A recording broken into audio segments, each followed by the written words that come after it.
Heyo. That. Don't you say a damn word, Jeff. Don't say nothing, Jeff. We'd like to apologize for being late. My kid's over here laughing at me. He just walked in. Actually, we're gonna blame it on our newest member. Is going to be joining us from now on. Mr. Danny Buckner has become a part of Old Line Cryptids as of 20 minutes ago. So thank you very much. I would like to accept this award on behalf of. He really is Little Roger. Really, yeah. Thanks for the applause. But anyway, yeah, we appreciate you, Danny, and thank you guys. I appreciate it. It's going to be a fun family deal here, and we do have Mark Green coming on here shortly. Our original guest, unfortunately, has a family member in the hospital, pretty sick, and had to cancel tonight. So obviously, it's family first. And last thing we wanted to do is drag her on a live show with a family member in the hospital. So prayers to her family, and hopefully we'll get her rescheduled sometime soon. So anyway, thanks, Greg. I'll try my best. Yeah. At least he can stay awake. That's the important thing. Danny's job to keep zipping. Now, if he falls asleep, he falls asleep. It's okay. He's had it pretty tough lately. I've been kind of in the background with him on the phone here and there, off and on, and he's not having a fun time right now. So we're gonna look at him. He can't wait to say something. He's just. Is he muted? Do you want me to get you doing? What's that? I'm talking to my kid. Oh, okay. But anyway, I'm gonna be on. I'm gonna be on here for. We're just gonna babble here a little bit till Mark gets on here with us. And Greg, Mr. House, while you're on here, I just watched that first episode again today. I took a long lunch break today and watched your first episode with Mark and Larry again, and no beard. Totally different looking person. It's hilarious, but Baby Greg. Yeah, but that's really cool. He did, I think, 3 or 4 shows in a row with them, and I also jumped over to that other 2B. I forget what it's called. Big Dog T2B. Big Dog T2B. Started watching in on that again too. So before I had to get back to work, but cool stuff, Greg. You know, it's. Greg says he's gotten fuzzier. Oh yeah, quite a bit fuzzier. He had a little bit of dirt going on here back then. Yeah, it was good stuff, man. Good stuff. We appreciate you sharing all that stuff anytime. I have a question. Yes. If I didn't have a beard, would I be allowed? Yes, absolutely. On this show, yes. Okay. But well, my wife wanted me to start growing this hair a little bit on the sides. So when I shaved this morning, I just shaved my cheeks and in my Wait till you see Mark Green tonight. Every time I see Mark, he's getting fuzzier and fuzzier on his chops over here, man. So whatever. Well, you know, Chad used to have an awesome, really long. Yeah. Yeah. I looked in the mirror one night and I thought I looked 95 years old. There is no color to this beard. It's all white. So now go get some chocolate. If you had hair, what color is your hair? Originally? Yes. It was black. Black? Yeah. It's nude now. Yeah. Mine is supposed to be brown. And if you notice, I got dark here and it's gray right here in the middle. Yep. My mustache gets dark, but nothing else. Everything else is white. It's probably all in the house. I tried to grow a beard like you, Chad. Brother Wyatt. I can't. It just gets so far and it just stops. Lord have mercy. Mr. House. Dorothy, Patrick Noble again there. Patrick, good to see you, brother. Gary Spikes, man. Gary Spikes is the man. The man on every channel. This guy is dedicated like no other, man. We appreciate everything you do for us, Gary. Yep. 110%, man. I wish I could come to LBL and meet you all this next month, damn it.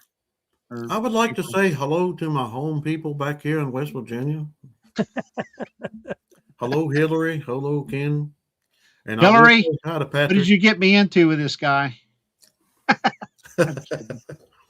I was expecting Hillary to be like steaming out the ears and everything because we didn't get started till almost 8:30, but she hasn't said anything that I've seen. So Man,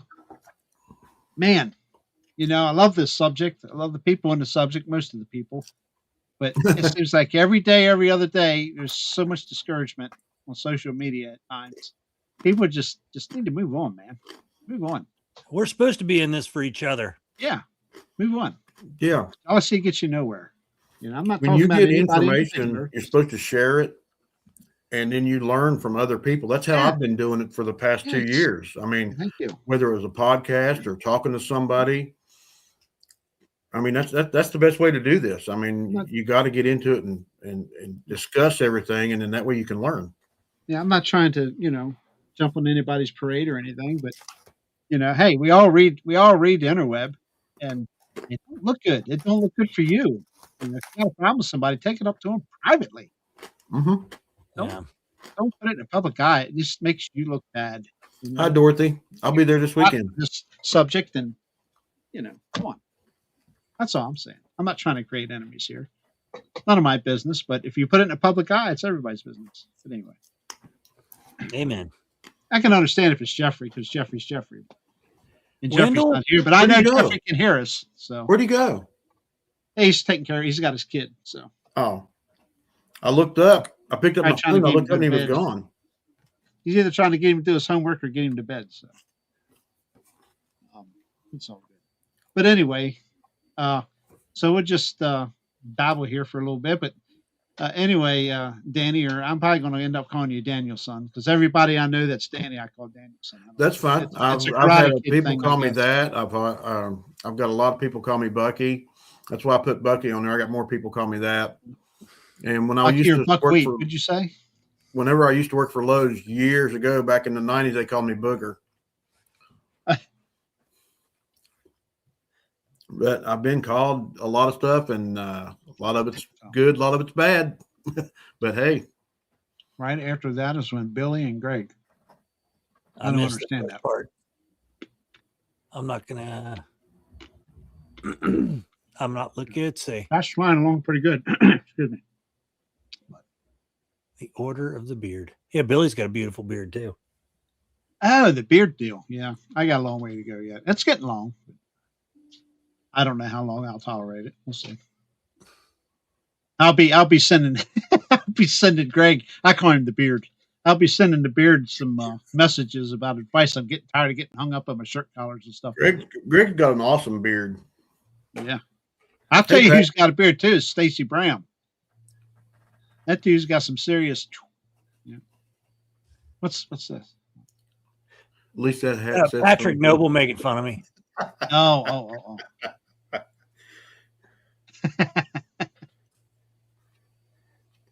I'm used to it. Patrick always makes fun of my ears. Yeah. I'm glad I use the headset. Yeah. Me too. You can't see it because of that fake background behind me. Yeah, a little bit there. I like that background. That's really cool. Yeah. You can have it too. No, that's Yes, okay. you can. You can make your own background, but all you got to do is upload it. All right, Hillary, it's on. Let's see it. We Oh, ladies my can Lord, start Hillary. Hillary. Hillary. But as long as my wife's not in that club, I'm okay with Only the rest in West of it. Virginia. Only in West Virginia. I have a hat. I have a black hat like that, but well, not quite that big and bold. But you can't see it if I put it on. The image behind, in the background makes it disappear. You can't see it. I always wear something different when I'm downstairs. I got my pirate hat. I got my fire department helmets. I've got fire department uniform hats. I've got my bush hats. I've got cowboy hats. I've got my Indiana Jones hat. At least he's unique. I'll give you that. Yeah. And I started to wear my Hawaiian shirt tonight. I got an array of Bigfoot Hawaiian shirts. There you go. Yeah. Cool. And by the way, for anybody says anything, David Blaylock is still very much a part of this family. Unfortunately for David, with a job and everything, it's hard for him to get in here at 8 p.m. when he's on the Pacific Coast. So, and our guest has just arrived backstage.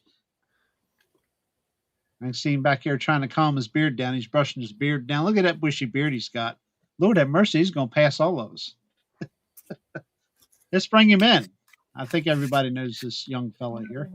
Hey, Mr. fellas, how Mark y'all Green. doing tonight? How you, brother? Hey, Mark. Becca. Pretty Good good. Hi, evening, Bex. sir. Rebecca Oh, in I'm the background. running That's late. who the hand is. Oh, you're okay. We ain't even been on 10 minutes yet. You're good. You have to remember, Mark, we're late every week, We're so always late. you're good to go. They Hi, didn't Lori. see you, I don't think, babe. There's a whole bunch of people saying hi to Becca. She's a star of the show right now.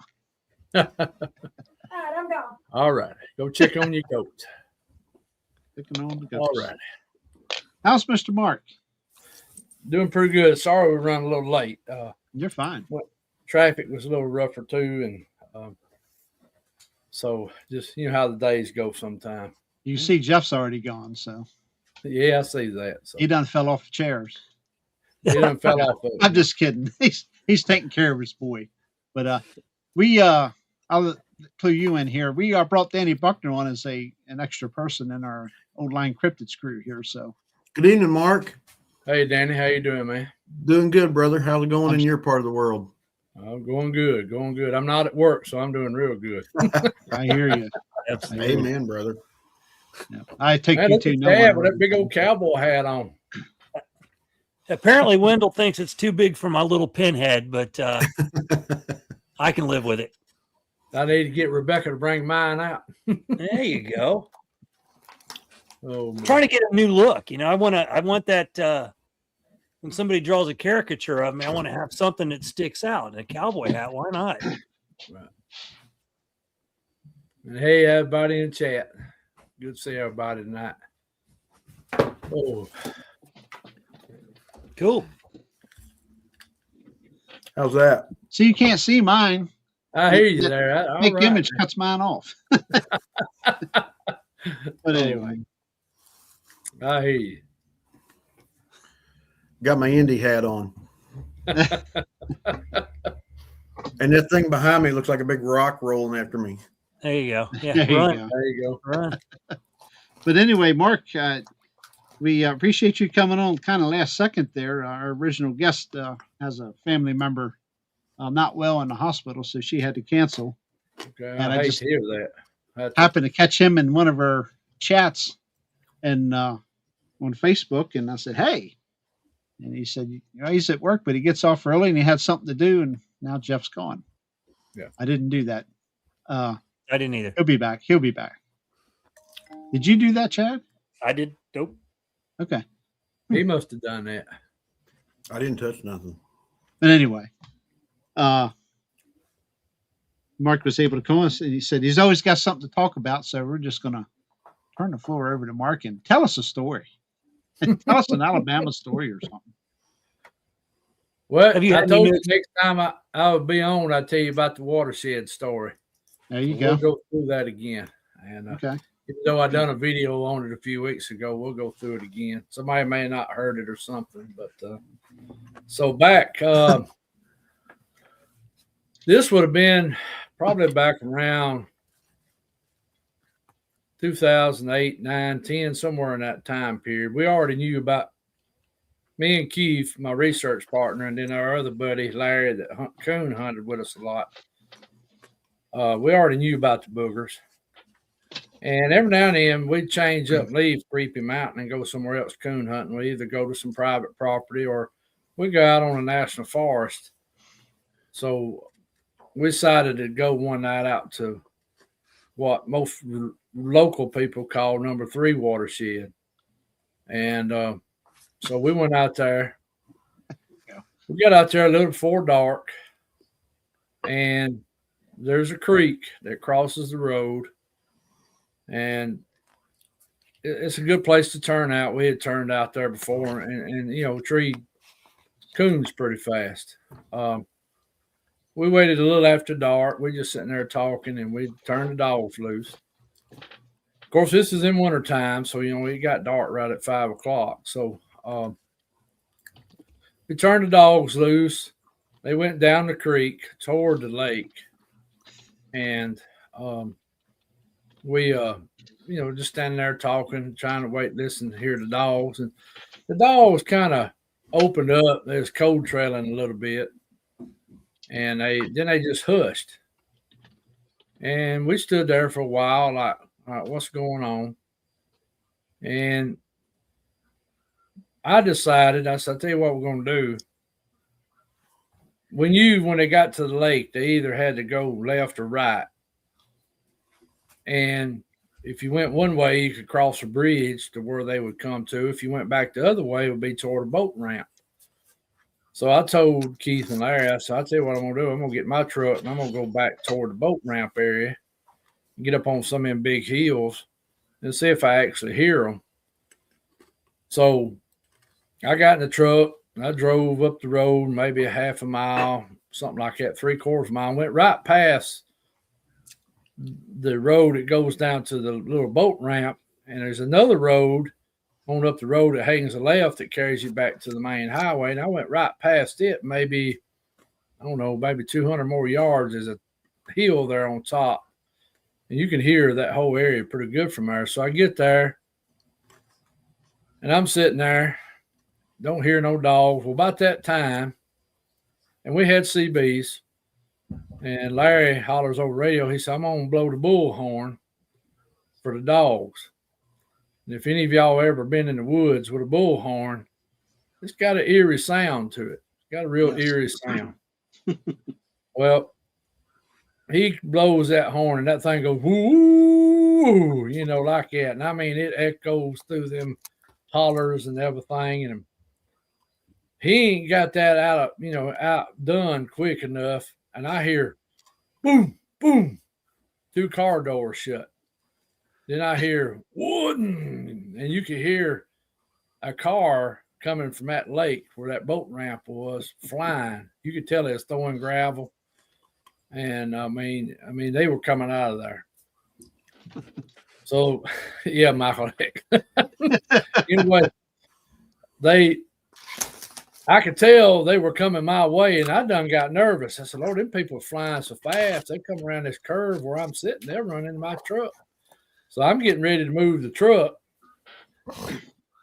And right before they got to me, they turned and went out that road that goes to the main highway, and I could hear them going through there just slinging gravel and leaving. I said, man, what tore them people up? I was thinking to myself, well, I holler back at a bullhorn, Dave.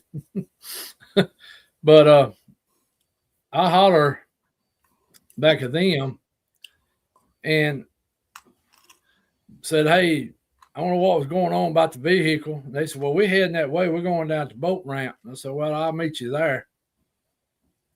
So they done got there, and I pulled up right behind them, and there was our hound dogs. And the hound dogs was over at the people's fire eating their hot dogs.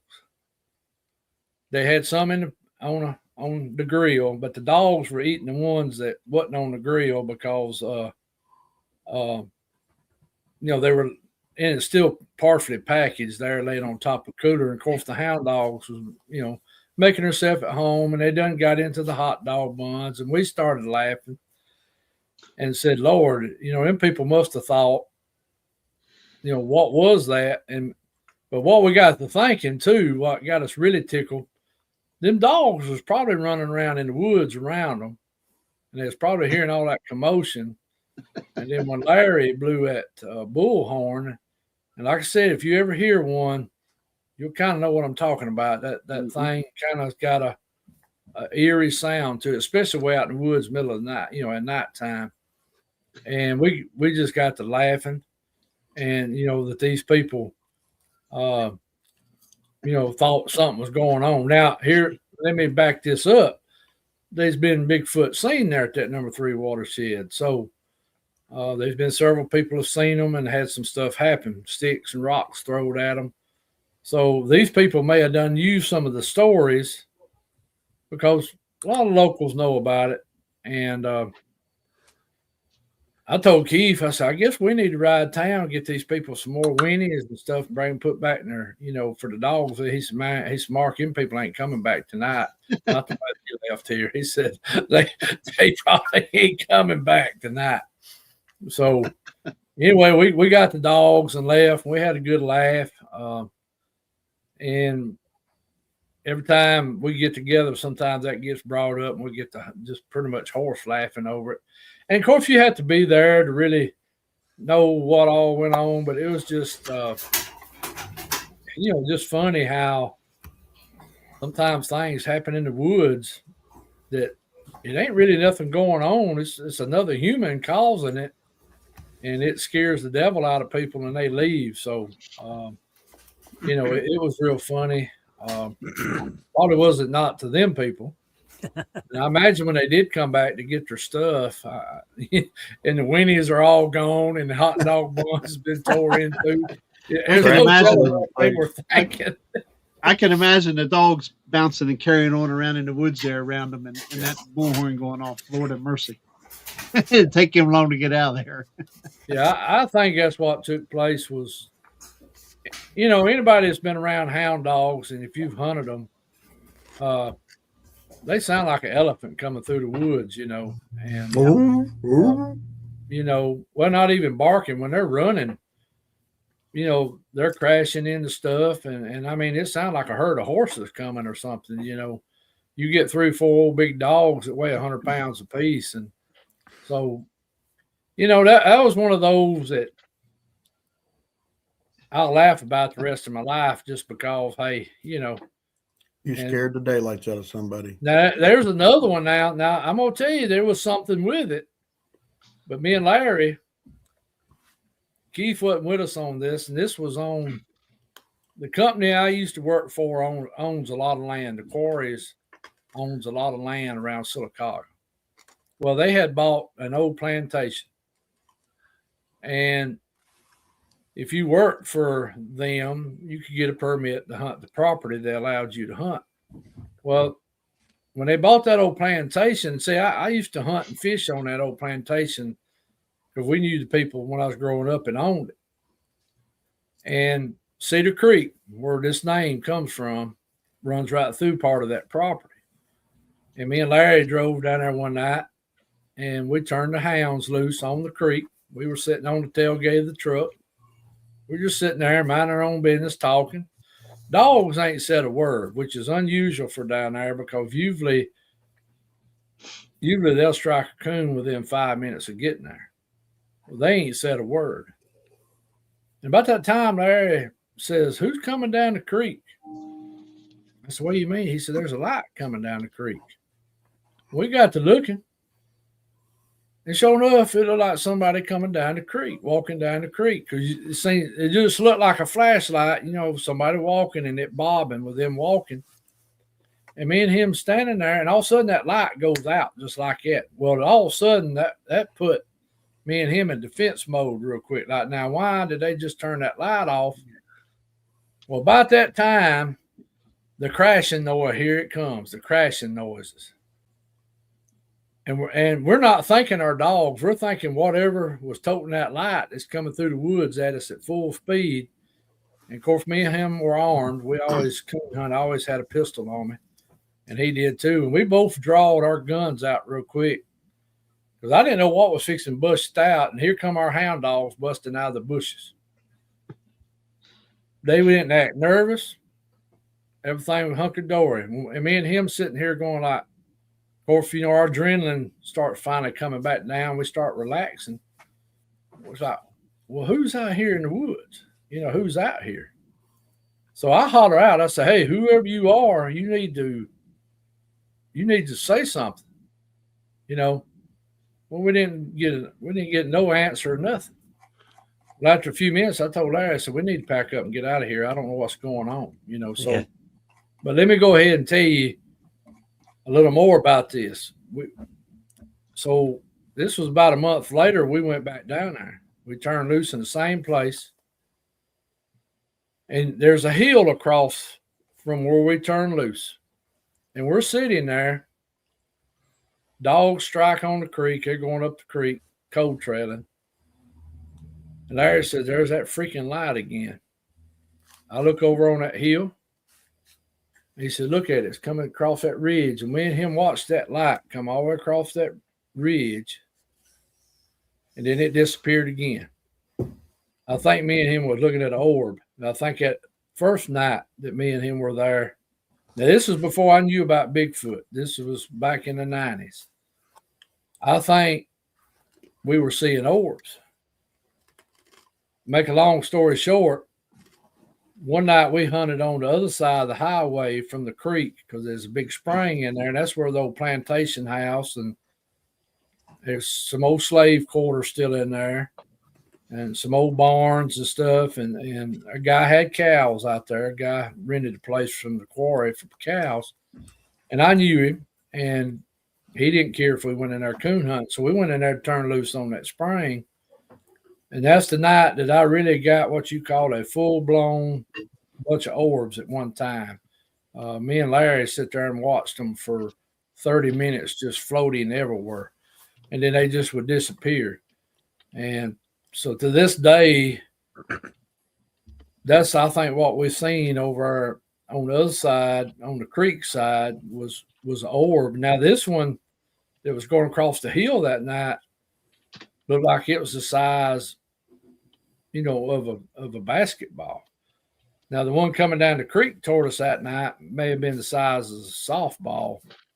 We thought it was one of them old, hell type lanterns that people used to hold. I can't think of the name of them. Y'all know what I'm talking about. But the ones that you used to see a lot, I think they still make them a little bit. But that's what it looked like, because it was kind of doing that bouncing, coming out through there. And so that's the only thing that I can figure, that it was some kind of orbs that night. And then with us hunting across on the other side that time, and all these, they were baseball size just floating around, so that's some weird stuff, that's went on. It really didn't have nothing to do with Bigfoot, that we know of, Were those lights, did they have color to them? Yes, most of them were the yellowish, orangish look. To give it look like a flashlight. Yellow, orangish, look. That's what they all look like. Now, me and my stepdaughter went back down there one night to coon hunt. So she got into coon hunting. I got her a black and tan hound. And we was training it. We went over on the spring side. And that night, we seen 3 blue ones. That's all was there, was 3 blue ones. And they kept floating around the spring area. And this spring was real big. Beavers had dammed it up. So it had covered 3 or 4 acres. It covered an old pump or sump house up. And but these 3 orbs just played, around that spring probably for 30, 40 minutes. And then they just disappeared. So now the old house is not there no more. A guy bought that house and had it moved, and that was a chore. I don't forgot. I think he said it cost him $60,000 just to move that house.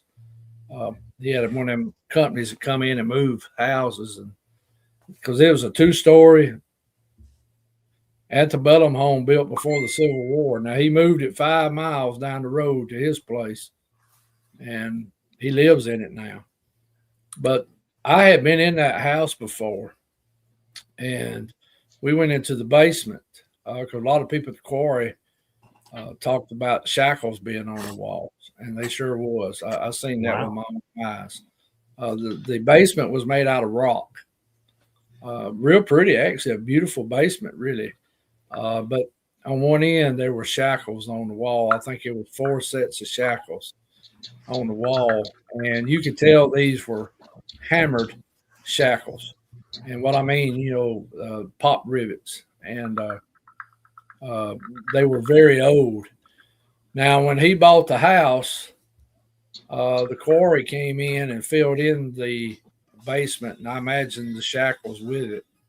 So, but this was a working plantation before the Civil War, and even after the Civil War, up to about the 1970s. And then people just rented it for cows and stuff. But it was a neat place, a beautiful home. And for years, the slave quarters were still there. They were 2-room houses, had wood floors in them. Each one of them had a chimney. And they was very well built. I mean, you could tell they was built out of old pine lumber, out of the real good stuff. And I think somebody bought a couple of them and moved them to their property somewhere, what I was told. But this was after I left the quarry.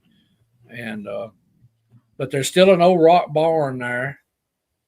And the rafters are made out of poles. They're not, you can tell where they just took trees down and the bark was still on the poles. And there was a trough in there that was made out of a log that's about 20 foot long.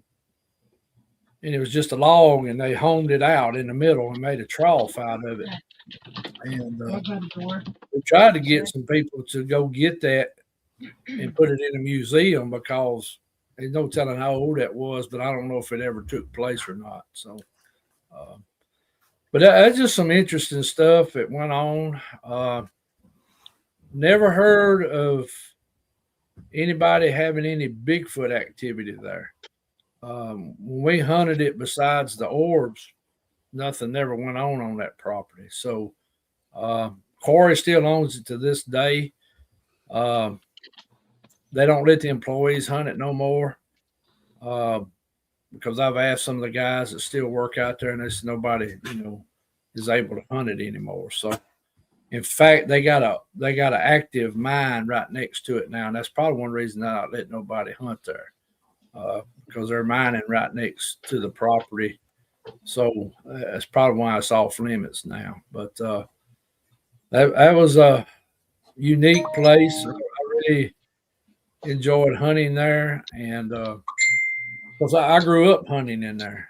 We knew the people that owned the land originally, and they lived in an old plantation house. But I never did ask them if they had, back then I didn't think about paranormal and stuff as much. But there's a couple of stories, and I mean, one of them's kind of funny. The other one is just, it just shows what you get into when you're out hunting or enjoying yourself. You just don't ever know what you're going to run into. That's correct. Yep. I'm always fascinated with obviously the Bigfoot thing, but the orbs, man, I know Erica said she saw some, but I'd really like to do some studying on orbs and find out exactly what they are, if they're balls of energy or, Erica and I did that show this past weekend on our electrical currents in the body and how we're a ball of energy. And it'd be really neat, if we do some kind of, figure out if those were maybe people, what's souls, stuff like that, Careful what you wish for. Well, I'd rather that than Bigfoot, right? I mean, that's how I feel. I don't know. I watched a video. This guy here in Southern West Virginia, him and his buddy was at a football field, and they were just hanging out. It was a high school football field, and they happened to be looking out toward the field, and it was about the size of a beach ball. He said, just a green orb or a big ball just appeared and just started floating across the football field, and they videoed it, and he showed it to me, and it was just like turning energy Right. like Yeah. this. That's what it looked like. That's what that one that come down the creek, we were close enough to it to see. It's like the light was changing a little bit on us, Yep. And, and you could tell it looked like it almost somebody was toting it because it was bobbing, just like if you just walk through the woods and you're moving the lights, and when it shut off, that's when, it got, nerve wracking, like, wow, what these, we was thinking, what's these people up to, and, but, now there's a guy in our hunting club years ago, and he's not a believer. Well, I'm going to take that back. He may be a believer in Bigfoot now, but, he lives on some property that's not too far from the hunting club, and he has a cemetery on his property. It's a real old cemetery from the 1800s. And one day he was just happened to be up on the hunting club, and he knew I was into Bigfoot and all that stuff. And he he said, I'm going to show you something a minute. And of course, I thought he was going to show me something Bigfoot, but he whoops out his cell phone, and he said he went out to smoke on his back deck one night, and he said his yard was just full of these orbs. I mean, they were everywhere. I mean, hundreds of them. And he took videos of it. And then, I mean, it's wild when you watch it. It's just, and they're all different colors. I mean, there's blue, there's the yellow, and then there's orange, green. I never did see a red one. They, and you could tell they were, like you were saying, inside, they were just, moving. And, and he'll tell you today now, he said, I believe in paranormal. He said, now the Bigfoot I ain't sure about, but he said that paranormal, and he's told me he's heard stuff from that cemetery at night. He said, I know it was coming from it. He said, like somebody down there talking or somebody down there, whistling and stuff. Now that could be Bigfoot, and where he lives, he's right on the river. So, I mean, there's a good chance that could be what it is, but I have never heard any reports from right in that area of Bigfoot. So, it's hard to say on that one. So. I know we had, when we lived up in Dayton, I had security cameras on the inside of my condo, and I think we were out of state or something. And I always turned them on to look for our cat. And one night I turned the one on by our kitchen and looked, and there were literally, and I'm not saying they were maybe that big. I thought at first I was trying to use it was dust, but they were going every which direction, not just like if there was a vent blowing it would be going one direction. Yeah. These things were going everywhere. So I didn't think about that at first of what it could be. And then I started watching shows talking about orbs and stuff like that. So I went back and looked at that footage and then started looking at, every day I would check the footage and it never looked the same again. So, and Erica had seen those shadow people in our condo. And so I'm always wondering if, something had moved through there or if those were actually orbs or what that was. I always try to paint it as like, that's dust. That's got to be dust. But it didn't act like dust was acting. With a wind, dust is going to go one direction. If it's blowing, it might tail off. But this was going everywhere. And I thought that was really, really interesting. My last haunted house, it was a warehouse actually that we did, and I had a infrared video camera set up, and the particles were like this. You could tell what was dust. All of a sudden, they would go a perfect 90-degree angle or cut back down at an angle. So I was like, okay, I know what that is. Yeah. There's some. That's like the place that everybody knows. Well, I'm not going to say the name, but I'm going to just say Talladega National Forest. Most everybody knows where I'm talking about. But, people have seen orbs, and a lot of people in this chat that's been there have seen stuff. Chad and them's experienced some stuff there. So, but one of the weirdest things about that place, besides the Bigfoot and possible as paranormal, is the flashes of light at night, just like somebody's there with a camera taking a picture, and the vibrations that happen there. And hey. Yeah, excuse me. I got cats and dogs and a woman sitting over here, so I ain't no telling what's going to say, tell Becky to keep it down. That's okay, Mark. My internet keeps going out for some reason. I was trying to. Roger said his YouTube is down or something for a while. I just got a notification. My internet, my YouTube, everything was being weird. I don't know. Yeah, I just got a notification that YouTube's down a lot of places. People are having problems with it. Huh. They don't tell, and some probably done got hit somewhere. Well, my sister is about the two cats, and the cats want to be with Rebecca, and the dog wants to be with Rebecca. So we have a cluster that happens every few minutes. Sounds familiar.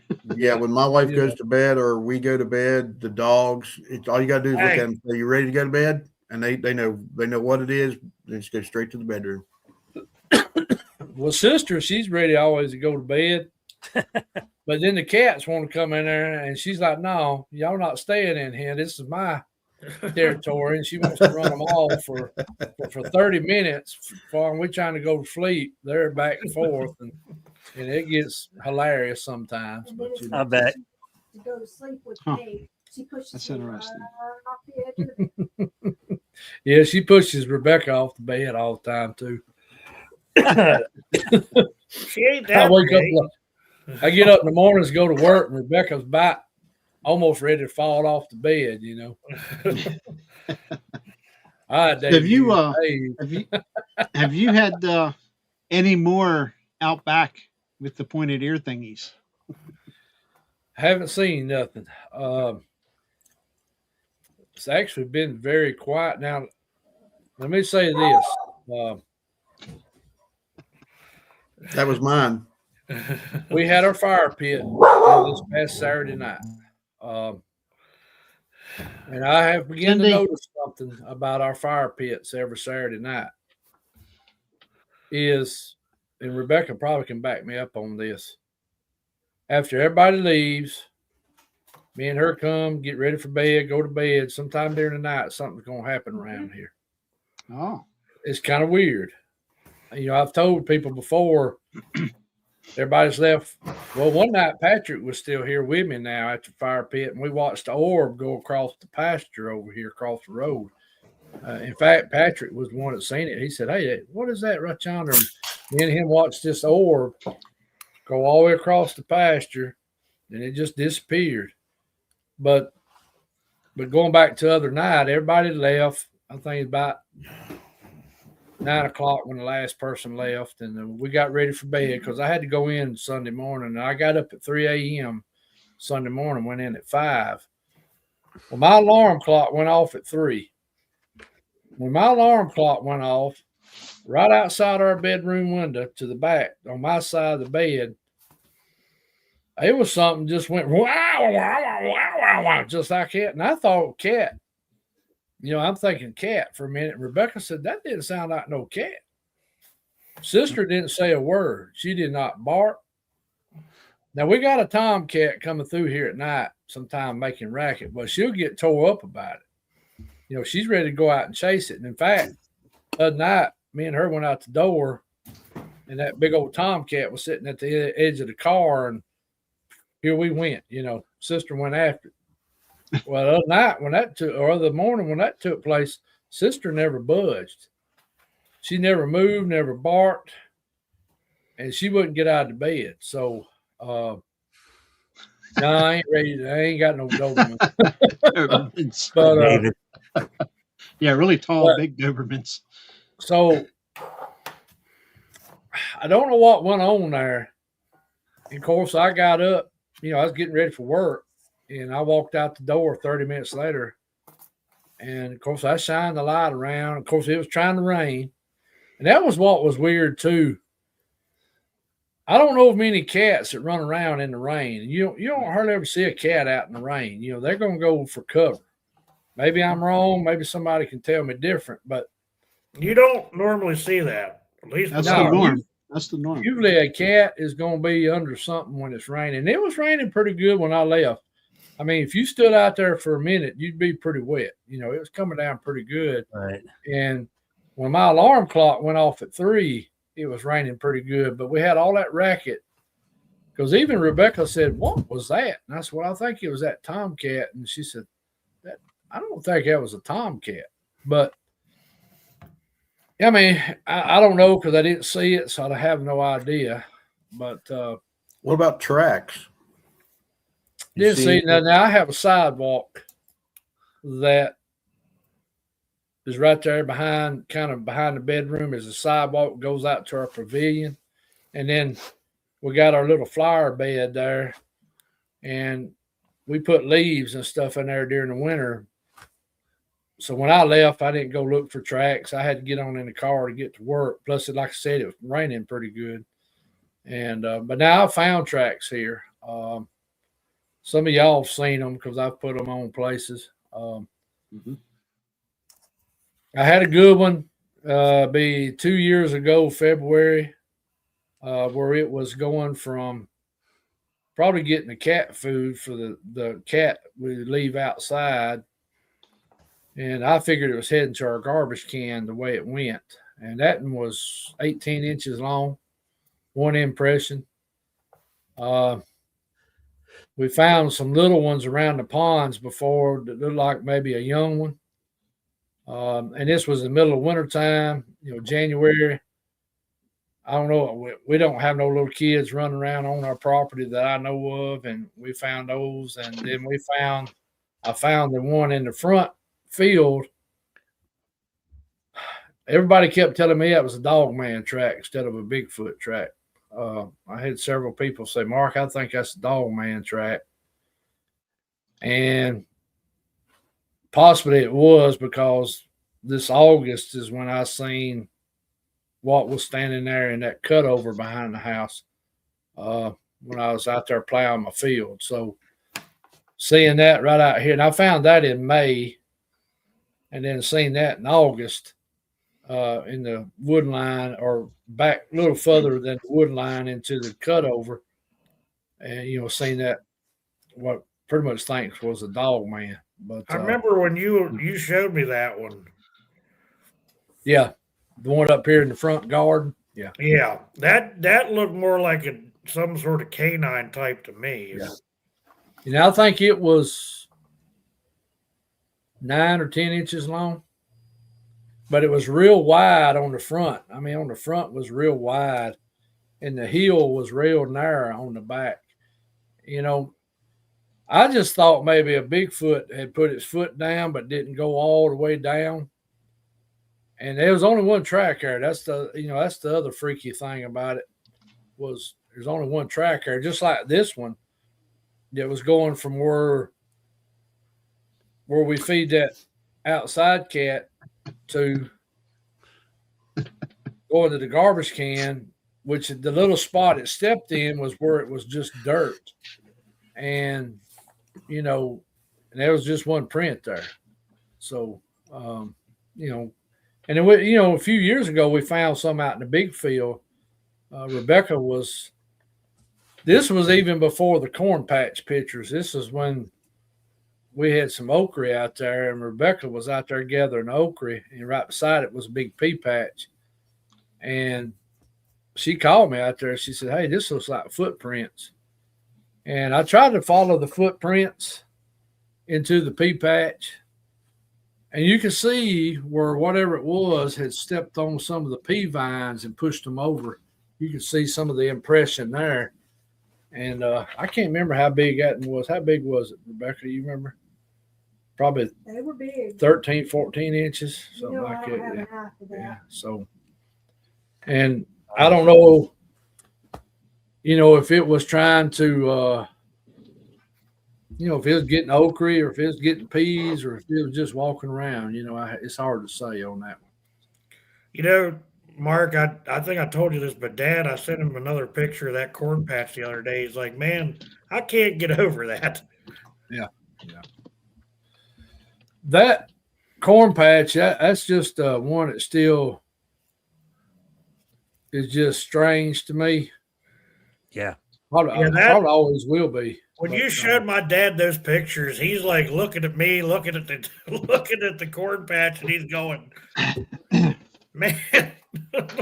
Yeah.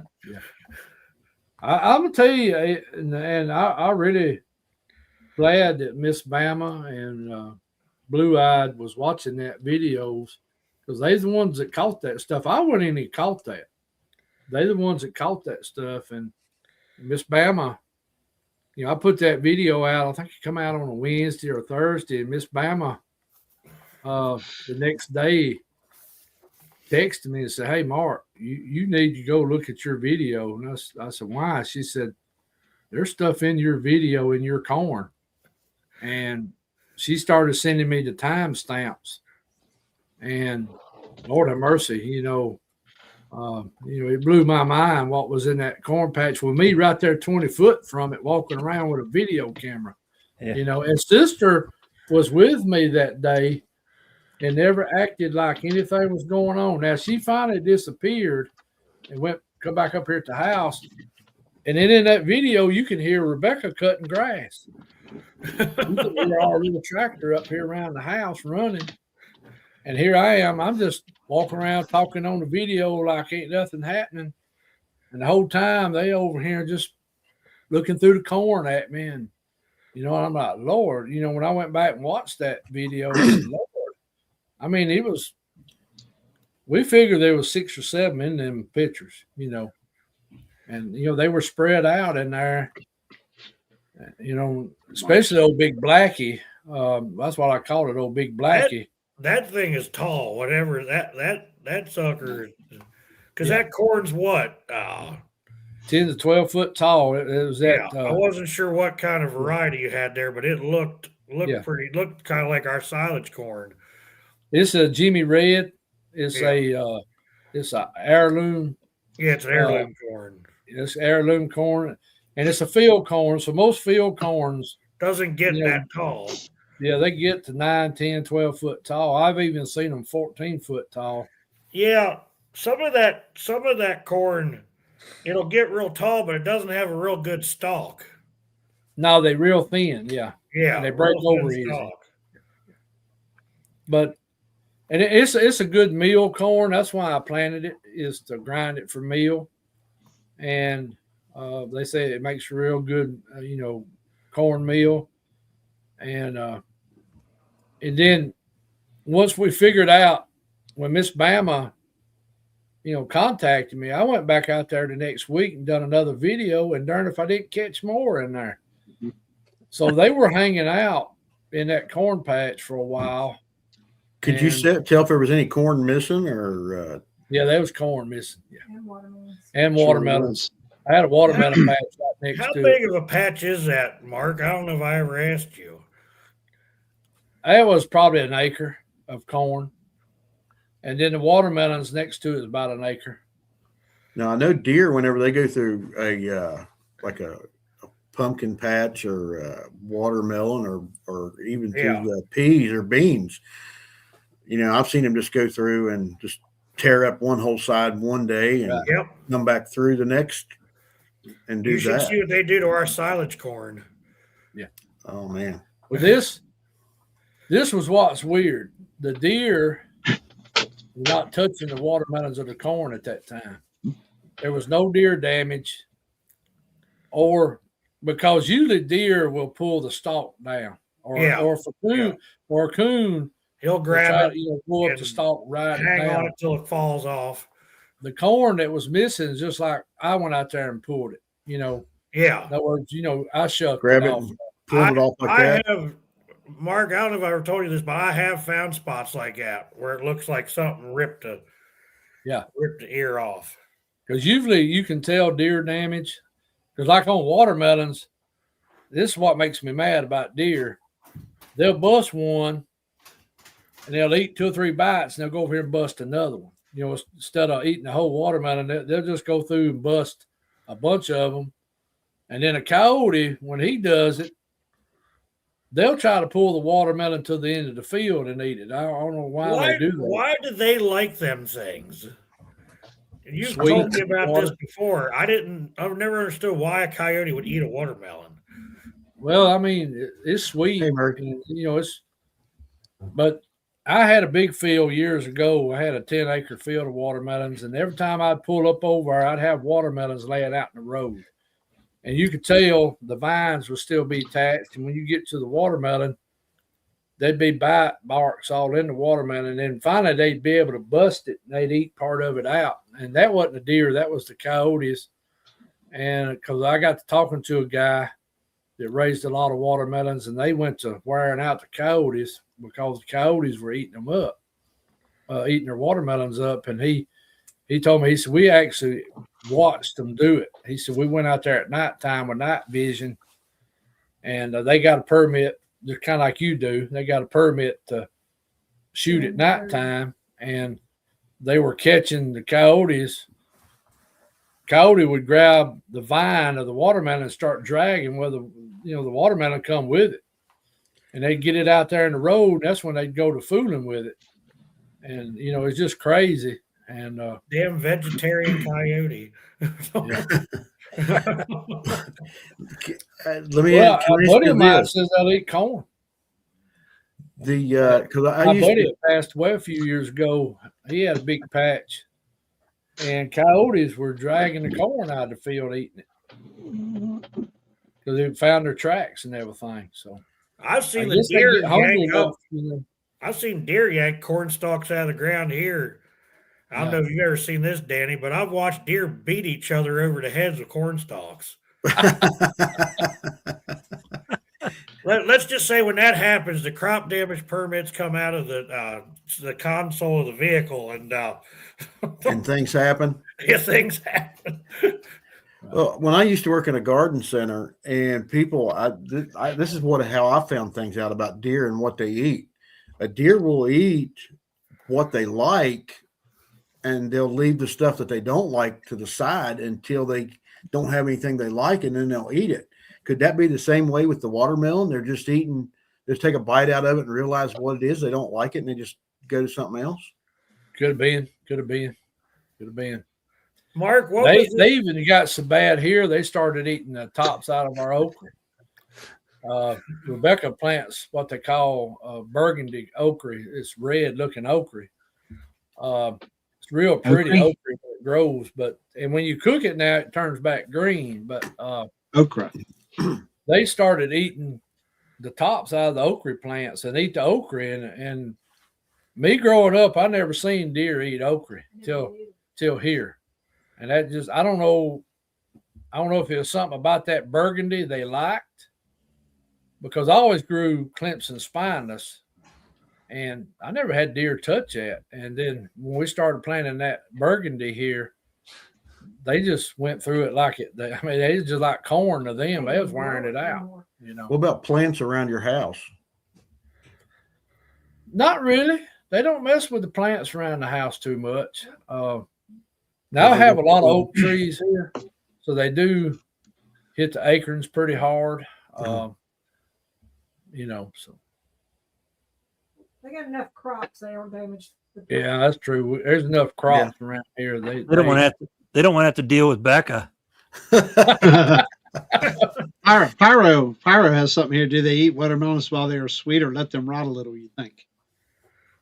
No, they was about. I'm gonna tell you this. That's another thing that gripped my tail. They wait till they're about ripe. I think they know when they're about ripe too. They probably can smell them, but that's about the time they bust them. It's just like when they get ready to eat peas. You'll go out there and look at your pea patch, and man, that pea patch will be loaded to the gills. You say, "Ooh, I'm gonna have some good pickings going on here." next couple of days. When them suckers turn ripe, guess who beat you to them? Deer. Them deer. It's like the raccoons, the sweet corn. Yeah, they know. What They was know. Pat saying about the watermelons on Creepy Mountain? Okay, well, yeah, this is another. Yeah. All right, this is gonna take a minute. All right, so when I used to live on the south side of Creepy Mountain, because I'm on the east side now, I used to live on the south side, and when me and Keith, we were already researching, done figured out there was boogers all up on top of that mountain, and we done started debating, you know, feeding them, and you know, started a lot of interacting going on. Well, I always planted a field of watermelons there where I used to live. And that year I planted some tender sweets. That's a yellow meated watermelon. And I noticed during the summer I was missing some watermelons. Huh? I thought that was Lane's variety you had planted. No, not Keep there. you straight, Becca. But you can tell where a watermelon has sit in a field. Yeah. I mean, if you Got can that tell one. where one was sitting, because there'll be a dead spot there pretty much, you know. And I noticed during the summer some of them was missing. Now I was thinking, well, some of the neighborhood kids, because there were some kids that lived pretty close by, or people just coming through and decide they want them watermelon, because I've had that happen before. But we get on up into October when bow season comes in Alabama. And Keith was big into bow hunting. And he had went up and hunted a field on the club, and a nice doe walked out into the patch that evening, right at dark, and he went ahead and harvested her. Well, as soon as he let go of his arrow, and that arrow hit that deer, all around him erupted what he said sounded like he was at the zoo. It sounded like monkeys going off. He said all this hooping and hollering and carrying on scared him half to death. Of course, he knew what it was. He knew it was it was the boogers. So he comes out of the shooting house real quick, and the deer is still laying in the field. And he's like, I'm not even going to worry about the deer. And he takes off to his truck. When he gets to his truck and he remembers he's got a pump shotgun sitting in the truck. So he said, well, I'm going to go back down in the field since I got my shotgun with me. And of course, it's getting right at dark in, but he goes down to the field on the road to the field. And the deer is still laying there. And he said, it's just as quiet. So he pulls on up to the deer in the field and throws the deer in real quick and takes off. And of course, he called me that night and told me what went on. And he told me, he said, tomorrow I'm going to carry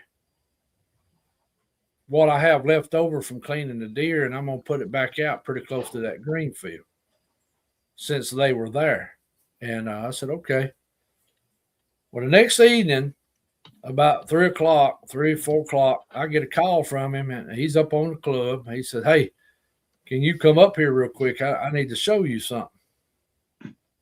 So I said, yeah, I'll be there. It'll take me about 20 minutes because you can't fly around on them dirt roads up there. So, and I had to unlock a gate and all that stuff. So I said, I'll be up there as soon as I can. He said, well, come on, hurry. I want to show you something. So I get up there. He said, come on, I'm going to show you what went on. So we walked down toward the green field. And he said, this is where I put the deer stuff. And he said, what's that right there? And I looked and I said, well, that's watermelons. He said, yeah. He said, that's your watermelons. I got to looking at them. I said, well, they do look like the tender, sweet yellow meat as I grow. He said, that's your watermelon, Mark. He said, this is October. He said, your last watermelons came off in August. I said, yeah, you're right. You're right. He said, this is where I left the deer stuff. The deer stuff's gone and 2 watermelons are sitting here. He said, they just traded us. So, I'm going like, well, this don't make sense, to me. But by then, that watermelon should have been rotted, from August to October, should have been rotted. But I remember my daddy telling me something that when, of course, he grew up in the 30s and 40s and, they row cropped. And he said, they always planted big patches of watermelons. He said every year when the watermelon patches run out, they take so many of the watermelons and they'd carry them in the house and slide them under the bed on the wood floor. And they would have watermelon at Thanksgiving and Christmas. They'd still be good. They'd cut them open and they'd still be good because they'd be in a dark place on a wood floor that stayed cool. So me and Keith talked about this some. And he said, Mark, they had to store them somewhere where sunlight wasn't getting to them and it stayed a little cool. Probably having a cave or something. Well, there's caves up there. So, but the other thing that hit me was pine straw because the place is a pine plantation now. And part of it was then. In the wintertime, I've killed, here in my part of Alabama, we have a fall turkey season that runs from Thanksgiving to the first of the year. You can take there ain't but 5 counties in Alabama you can hunt gobblers in the fall, and I live in one of those counties. So I had been seeing a bunch of big gobblers around this place coming in there feeding, and I kept wondering, I said, what's them turkeys feeding in that? What are they after in that pine thicket in there? Well, one day I harvested a big old gobbler, and it was the day after Christmas. I harvested him, and I cut open his craw to see what he'd been eating.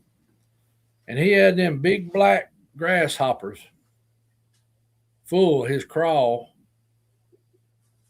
And I figured out what was going on then was all them grasshoppers were getting up under that pine straw because of cool weather, and them turkeys knew it, and they was looking for them. Well, me and Keith got talking about maybe they were taking and covering them watermelons with pine straw, keeping the sun off of it, but plus the moisture wouldn't hold so much in that pine straw. And maybe that's what was happening. I mean, we don't know. I mean, you know, it's hypothetical what we're saying. But me and Rebecca had done an experiment one year. I grew some watermelons, and I told her, I said, I'm going to see how long a watermelon will actually last. So I pulled an old big one. I mean, it was one of them about 60, 70-pound ones. And I shoved it up under our kitchen table in our house. Now, of course, there's some light happens in there. But up under that table, it stayed dark most of the time. The next May, I pulled that watermelon out and cut it. Now, I will say I wouldn't have ate it because it looked kind of slimy inside. It looked kind of weird looking. It didn't have a smell or nothing. It just looked weird. But the whole outside of that rind was still intact, just like it was from the year before. So that told me then, hey, stuff can be stored a while like it. You know, like a watermelon. You know, you don't think of a watermelon being able to last that long. But that actually did. And me and her, I think we even done a video on that, didn't we? Yeah, we done a video on that. So, you know, and it just, that's the only thing we could come up with was because I was the only one that was growing those type of watermelons, the tender sweets. They have a unique look to them. Usually when you see them, you know them. They're kind of a dark colored green with lighter stripes running through them. And they're easy to sunburn. They'll get sunburn spots on them real easy. And these had sunburnt spots. Now, me and Keith opened them watermelons. They were still good. That's the other thing that freaked us out. They were, in fact, we ate a piece of it. They were still, I mean, they done got more sugary, you know, real sweet. If y'all know what I'm talking about, they kind of get overripe and get a little more sugary. But so, you know, that goes to tell you that they know how to do something. Yeah.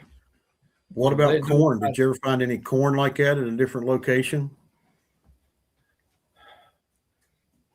I found corn shucks in the woods before, but I'm not sure if it was from a hunter, maybe trying to bait a place. I don't know for sure. But I have seen corn shucks way up in places several miles away from, you know, a cornfield. So not sure how that got there. You know, it could have been somebody trying to bait deer or, you know, something toted it that far. You know, fox or coyote may have. I don't know, but I have found that before. Yeah. Oh, man. I'm just checking on him. Well, between sure the he's still internet awake. going out the first time and then YouTube going off, I was like, I ran in the other room, like, why is my computer off again? I've just been having terrible time. But that's, you know, that's about that. I mean, that'd be one that I'll never really be able to explain 100%. But You said you have beets too? huh? Did you say you raise beets too? No, I never have food with beets. What was the Now other? Rebecca has. She has raised some beets. Yeah. Did you ever have any issues with deer and beets or anything No. else? I know deer love them sweet potatoes. I didn't know that for the longest time until people Oh, yeah. started telling me Yes, about that. they will eat the tops out of the sweet potatoes. They'll eat the plants. Yeah, they'll wear them out. They'll eat sweet potatoes. Yeah, if they can dig them up, they'll eat the sweet potato. Yeah. Down here, the deer here will massacre a watermelon patch, cantaloupe patch, or a pea patch. And okra. and okra. But when I lived in other places, I had problems with the deer, you know, in the watermelon fields. You just gonna lose so many every year to deer. You know, and you can try all kind of stuff, putting the hair up, perfumes, colognes, diapers, you name it. It may get them for a day or two, then it's just like it don't affect them no more. Once they get used to it. Once they get used to it, they don't pay it no attention. The only thing that I ever seen that'll work was a friend of mine, the one that passed away here a few years ago. He had a patch there at his house, and he lived right on the south side of Creepy Mountain. And what he did was he took electric fence and went around the field, and then he went in about 6 foot with white ropes and went all the way around it. And he said the deer look at that like a trap because they don't all know that if they stuff can there jump in their on it. way. Huh? All that stuff in their way. Right. And he said they kind of look at that other white fence like a barrier, and they don't know if they can jump all that, so they won't fool with it. Yeah.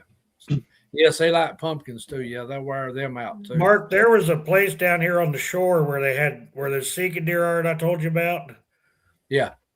And the place we hunted, they fenced in a whole acre of milo, or not several acres of milo, and they took a big electric fence and only just one wire ran it around and only put it about, a foot off the ground to keep them out of there. Well, one of them stags got inside of that thing and spent several days. He wore himself a path around that field, however many acres that field was.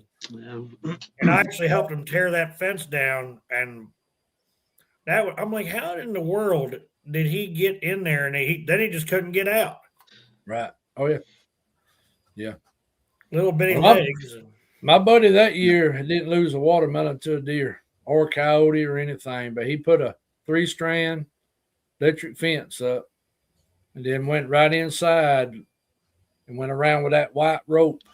He didn't lose a watermelon or nothing that year.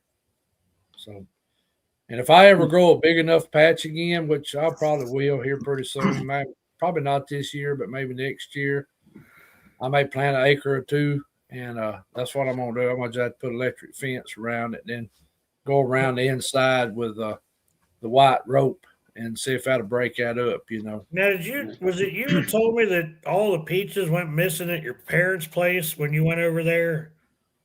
The pears. The pears, that's what it was, pears. Yeah, that was had the same thing this year with the pears on his place. They took all the pears in one night. Right. See, I only live 3 miles from my mom's place, and her We found tracks over in her garden. Well, yeah, we found tracks at my mom's house before in that old field back behind my mom's house. No, in the garden. Yeah, the field there. You said behind. Well, it was kind of out there behind, so out there toward the other pasture out there. I thought they were in the row with the beans and the okra. I thought they was toward the back Towards there. the road. Well, I don't know. It may have been more you seen that I didn't see. I don't know. Anyway, this past year, that pear tree was loaded to the gills over. I mean, that thing, the limbs done started bowing. And I told Rebecca, I said, man, I ain't never seen so many pears on that tree. But also there was a hornet's nest up in that tree. So I had to go over there one night and get rid of the hornets. And I'll tell you, the best way to get rid of hornets is diesel fuel and propane. They don't take that quick. I mean, they gone. But be careful though when you do it. But Yeah. I had went over and Very pulled. careful. We pulled a few pears, and I think it was on a Friday evening. And I told Rebecca, I said, "I need to go over there this weekend and get a bunch of them pears." So we pulled up over there, and I can tell when I pulled in because there's a side road that goes up into the back side of my mom's house where the tree is and where some apple trees and some other stuff are. And you can see these pears when you first turn in. You can see them just everywhere. When I pulled in, it looked kind of weird up there. I said, "See no pears nowhere." we pulled up there. There's maybe 5 or 6 pairs left on that tree. And on the back side of the tree, toward what we call the garden spot, the ground's patted down. So I sent my brother-in-law a message. I said, "Hey, did you come over here and pick all the pears?" I mean, I didn't care. I just kind of wondered what was going on. He said, "No, I ain't touched them pears." And I'm going like, well, something come in here and got all and I'm even this tree is what 20 foot tall, baby. Easy. This is a big pear. It's about 20 foot tall. I had to take a picture of it. But it's big. I have to take a picture of it. But even the ones way up there in the tip top was gone. I mean, it was weird. And none of the limbs were broke. Everything, it's just weird. You know. Now wait a minute. Look who just showed up. Who just showed up? Spencer. What is Spencer doing? Wow. Spence, What are you doing up, Spencer? Old possum. Oh, He must be hiding outside. yeah, I got to call him. I'll call him tomorrow. But Cool. so yeah, that's past his bedtime. Yeah, you is past your bedtime, and I figured he was off Jeffrey's work still. tomorrow. Jeff's still awake. weather must be getting nicer for everybody. It's nice and warm here. I mean, Yeah. it's if you go out, you might need a long sleeve shirt at night. But what did you get up to today? Probably in the 70s. It was. We're When I got off work, We ain't that supposed lucky. to hit 60. He was Huh? 65 here today. yeah, I think Early you got 60s, close to early 70. low 50s for us. 70 It's was supposed to high. hit 60. It'll be 79 at the end of this week. we're supposed to hit almost 80 degrees toward the weekend. Thursday. I tell you, So, it's all turned to mud here, man. It's a mess. It's a mess. We still got snow on the ground. I still got a little snow in my driveway, and It's melting No, thank you. finally. And that's a good question. You ever see signs of them shaking the tree? To get fruit. To get fruit off the fruit tree. No. not off that one, I didn't. Now, who was it? A friend of mine's granddaddy used to have a big apple orchard. Now, I'll tell you about what went on this property. Now, this was years ago. David. He was pretty young when this happened, but and I've been on this property a bunch of times, and there's boogers hanging in there, and also the property next door to it used to belong to my people. And I didn't even know that for years. It was my great grandfather's property, and he's not far from the campground at Talladega National Forest that everybody's been to. Maybe 4 miles away, maybe 5 at the most. But his granddaddy had about a 10-acre orchard and sold apples. And they started noticing a lot of apples disappearing. And his granddaddy decided to set up in the apple orchard one night because he said, "I'm going to get a hold of somebody stealing all my apples." Well, he had something show up that night, all right, but it wasn't a person. And he unloaded a shotgun into it. Said it run off screaming and hollering, and then he even tracked it a little ways, finding blood. But when he went back the next day, he found the footprints. And but according to my friend, what his grandfather said, when he throwed the light on it, it wasn't a man.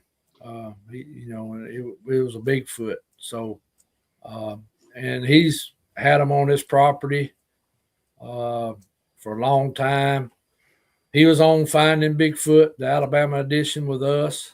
They went to his property because he had a video. He caught a picture of one walking down the road one morning at daylight. He was sitting in his shooting house. It come out of a cutover into a dirt road and started walking down the dirt road. And he took his cell phone out and started taking pictures. Then went down there and looked at the tracks, pictures of the tracks and everything. But this would probably been in the 70s when his grandfather, or 60s, 70s when his grandfather. He drew blood from what my friend said. He drew blood from it because he tracked it a little ways and then it disappeared. Did it ever mess with the apples again? The apples for a while either. So I was gonna say, you get some buckshot in your backside, you probably ain't gonna be messing with anything. Right. And that's kind of similar to what they was having happen down in Chilton County, Alabama, which is the peach area of Alabama. If anybody ever been down I-65 heading toward Mobile, they have a big water tank. It looks like a peach. So I know a lot of people who have been down I-65 have probably seen that.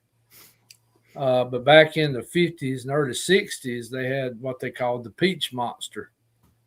And some of the peach farmers down in that area got complaining about all their peaches disappearing. Of course, they thought people were going in there stealing them, and the sheriff's department got involved in it, and they ended up finding tracks, and they ended up hemming up one of them in a holler right offside one of the peach orchards. The sheriff told a couple of deputies to go in there, and they refused to go because this thing was down in there screaming and hollering, tearing up the woods. And for a long time, a couple of the cast of the footprints were in the Chilton County Courthouse. When you I walked remember in, you telling me that. they were on like a table, and of course there was a picture of the sheriff and the deputies back in and all that. But they disappeared. My understanding is they disappeared. But what I heard is they went in and redone the courthouse. So I don't know if they got just placed somewhere and never got put back up, or you never know. But there was some newspaper articles about it from that time period. And, so it's pretty cool to read about that. And the creek that come through there is Walnut Creek. In fact, there's a guy I've been talking with. He comes in our chat. I think he pops in y'all's chat some. That's from down there that has boogers on his property right now, and Walnut Creek goes through his property. I need to get up with him and go meet him and maybe go to his property. And I had another guy that lives in that area that I had talked to that is a minister and has them on his property. Now, he don't live there no more. He lives in Georgia, but he still owns the property. And he says there's boogers on that property there. And, his old house place is still there. And I think they go hunting there a little bit. So, when you hear these reports from a long time ago, usually they're still going on right there if people are talking to you. They hadn't moved on. They're Now, still was it Alabama or was it Arkansas where Tal Bronco had that incident with that one when he was working as a sheriff? Was that Arkansas or was that in Alabama? Do you remember? That was in Arkansas when he was sheriff. That was a comical story if I've ever heard one. I remember the other day you and I were laughing. We were talking about that. Yeah. Turns the light on, the booger drops the chickens, runs out the back door, and knocks the damn deputy over as he's coming up to the back. Wow. Can you just imagine you're heading to the back door to catch an intruder? Next thing you know, this thing busts through the wall like the Kool-Aid Man, knocks the fly. Yeah, I can imagine. I can imagine the look on that deputy's face when that took place. I imagine that wasn't a good feeling. I imagine that. What was that? That was in Arkansas. Yeah. Benton County, Arkansas. And Tal wrote, what was that called? The Southern Bigfoot Files, Alabama. And you can still find it on Kindle. It can't find a paperback of it, but I don't know where mine's at. You know where it's at, man? What? The Southern Bigfoot Files book. Is it? Either there and Jonathan's. Yeah, I don't know where it's at right now. If she Oh, finds it it, might I'll, be in the camper. yeah, it may be out in the camper. That's right. So, I bet you it's in the but camper. yeah, he wrote it. Now somebody told me the other day they found it. They ordered it. I can't remember who told me. It's not in print no more, but I don't forget how they got it. They It may might have have found it on eBay or some bookstore or someplace online. I can't remember who told me they found it the other day, and they got a copy of it because they've been reading it and everything. Really? So, Man, Yeah. I'd love to find a copy of that. What's it called? Southern Alabama what? It's called Southern Southern- Bigfoot Files, It's, Alabama. Kindle. it's on Kindle. Yeah. Okay, it's on Kindle too. So, Southern Bigfoot Files by Tal Banco, Banco, however you. BRANC. Yeah. Thank you. That was his Bigfoot name. His real name was Bill White. And he had some of Greg's stuff in that book too. Yeah. Yeah, he's got Greg, some of our stuff, and then a lot of other people's stuff from different parts of Alabama. He always told me Arkansas and Alabama were a lot alike. The terrain, the people. He said both of them were very similar, and he liked coming over here because he said everybody was always real nice to him, and he just enjoyed coming to Alabama. But he said, "Hey, it reminds me of Arkansas," and he really liked it. And he spent a lot of time in Clark County, a lot of time here in Talladega County, Clay County, and then a lot of time up around Gregg and them in Coleman County, Winston County, Morgan County.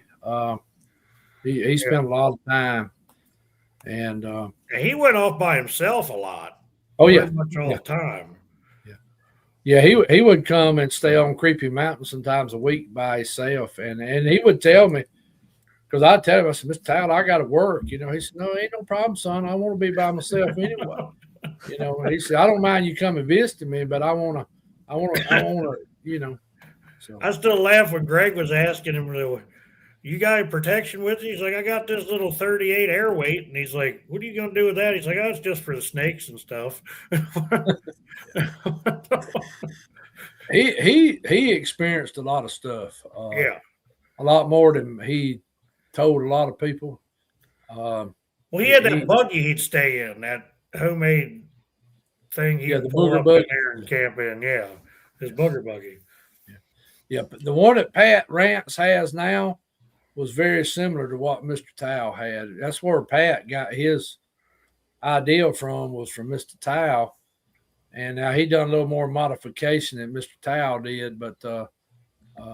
Towle had that old white truck with a camper on. I can't remember if it was a Dodge or a Ford. I can't remember what it was, but he had a big old camper. And he said the first time that after he become a researcher, now this is what he told me, and I forgot where he was camped. It may have been in the Ozarks. Okay, Spence, I'll tell that here in just a minute. Yeah, that was kind of funny there too, a little bit. But he was out, I think, somewhere in the Ozark Mountains, camping by himself, and he was sleeping in that camper. And he said he hadn't been in there long, and he heard the footsteps on one side of the truck coming, and he got real still, but he was watching. He could see its silhouette. Said it come down the side of this camper, then it come around the back, then it turned and come down this side of the camper. He said he never moved. He just, watched it out of the corner of his eye. He could see the silhouette. And he said he never could see the head. So he said the head had to be up above the camper. And he watched it walk all the way around his truck. Then it disappeared. And he said that was a big one. And I remember him telling me about that. And his camper, too, had the hump in it. If y'all know what I'm talking about, the hump. Yeah, we had one. The back of it's a little bit higher than the front. Yeah. So he had that one. That was out somewhere in the Ozarks. I can't remember the exact location. He told me where it was. I just can't remember, exact location anymore. But he said that area in there was, in fact, why he went there, that was the place that him and some of his buddies would go camp hunt, and they would hear the vocals at night. And when he got into researching, he went back there a lot of times and had different things happen there and everything.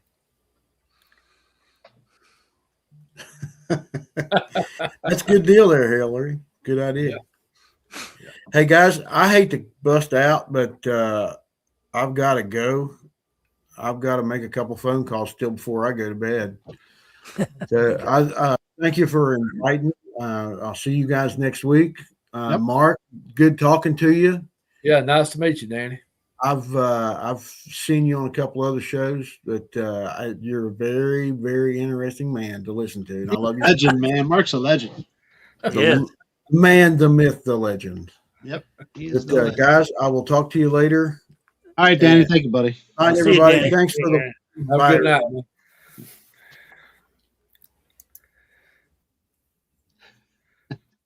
Mark, where was that incident with the rocks? Was Greg with him on that one, or what was the deal on that? Well, that was up on Creepy Mountain. That was the first outing we ever had. That was in 2008. Back then, we were on the AlabamaBigfoot.com chat, or forum, as you call it, back in. And me and Keith, a bunch of them was wanting to come up here. Mr. Mike Lane that run the Alabama Bigfoot, and Jim King. I know y'all have heard that name. Yeah. A bunch of other people. I can't remember who all was there. It ended up being about 25 of us, but we had an outing. And Mr. Towle came on over for about a week. He came before it even got started, and he went up there and camped out on the club. And but that Friday night, the bulk came in that Friday night, and we went and done some things that night. Had some good vocalizations happen. Heard some good whoops, heard some good screams and owl calls, and back during that time period, the boogers were very vocal on the hunt club during that time period. Mr. Towle always told me he thought there was two groups and they were having a little tussle with each other. And then I think later on they figured out we was the ones doing some of the calling, and they got where they just shut up. But we all went to bed that Friday night. I think some of us stayed up 2 or 3 o'clock in the morning. We finally all went to bed. Well, Mr. Towle had parked his camper right on the edge of the dam of the lake there. And right off of it, it's like a 30-foot drop, And the next morning, we all get up, we're cooking breakfast, everybody's talking, and I hear Mr. Towle over, I want to know who put this blankety blank rock on top of my camper. I ain't up here to play joke. All this, and we're all looking like, what in the world is going on? Well, it was a rock now, probably 100-pound rock at least, sitting up on the edge of his booger buggy. And we're all looking, and I want to know who done it. He was hot under the collar. I ain't never seen Mr. Towle that mad. He was mad. He thought somebody playing a prank, And we're all like, we're looking at each other like, And finally, I said, Mr. Towle, I don't think there's none of us around here strong enough to put that rock up there on top of it. And he kind of looked at it. He said, well, you got a point, Mark. And I said, how will we get it up there? I said, you had to have a ladder. All of us had to have a ladder to get that thing up there. And I said, I don't know who could go up a ladder with that thing, Well, Pat said, well, I got a ladder, but I'm going to have to dig it out. He had it fixed up under everything. He had to take about half the camper apart to get the ladder out. And we got up there and we got the rock off. And I'm gonna tell That must you, have been an adventure. that was a rock. Now, I mean, it wasn't no little bitty rock, but we finally got that thing down. I think it weighed about 100 pounds or more, and he ended up keeping that rock. He put it in the camper, and but he said that night, he said, I was laying in here, and he said I felt my camper rock one time. I said, well, that was probably one of them things setting that rock on top of there, because I said, there's no way none of us. And I'm a stout. I used to be real stout, and I could pick up 100 pounds pretty easy, but go up and over, and I still couldn't reach up there. And I'm 6 foot. How high off the ground was it, Mark? Oh shoot, that was at least 8 to 9 foot off the ground. Yeah, because he had one that was jacked up. He had it raised up and had bigger tires on it. So the back of it was 8, 9 foot up off the ground. He probably took that rock home and put it in his yard as a monument or something. Well, he may. I saw Spencer said he kept the rock. Huh? Spencer just posted he kept the rock. Yeah, he kept the rock. Yeah, I don't know what happened to it now, but it was a big old rock. Now, I mean, Wow. I don't know anybody want to done that night. Well, that's the thing. Just the fact that did it and barely made any noise, and all he felt was the camper move. Yeah. Well, it must have just went up there and just eased it down, and then it turned and walked off. And and like I told him later, I said, "Well, you've been up here all week." I know. I said they've been watching you all week up here. He said, "Yeah, I know they've been watching me." He said, "I done been hearing them, walking around and everything." And I said, "Why he put that big rock on there, I don't know." And I said, he may have been just playing with you. And, but yeah, he was dead serious when we got up that morning. He was about ready to fight with somebody over there. It was different now,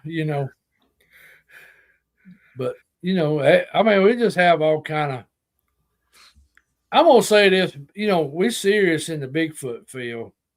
But we're always serious, but there's always a lot of comical times. Yeah. Oh yeah. A lot of comical times, and so.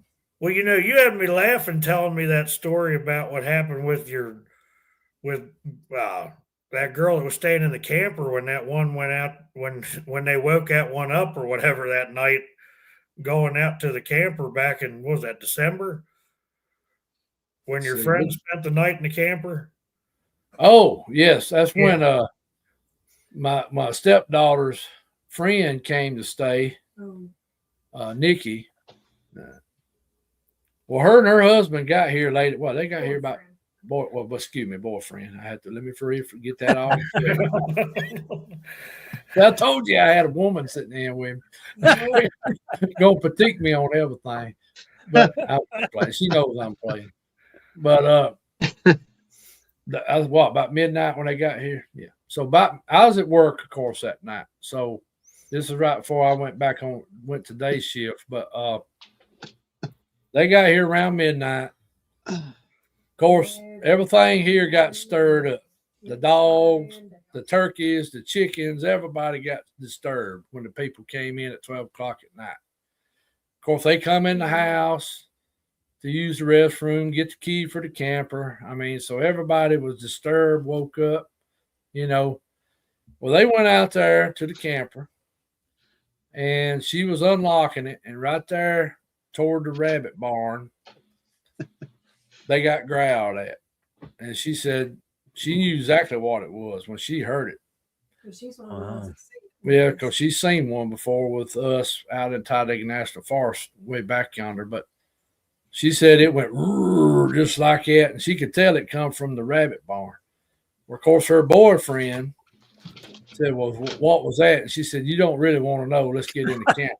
So, of course, they told Rebecca about this the next day. Now, they didn't hear nothing else the rest of the night. It stayed peaceful. Well, they left again, too. Well, yeah, that's true.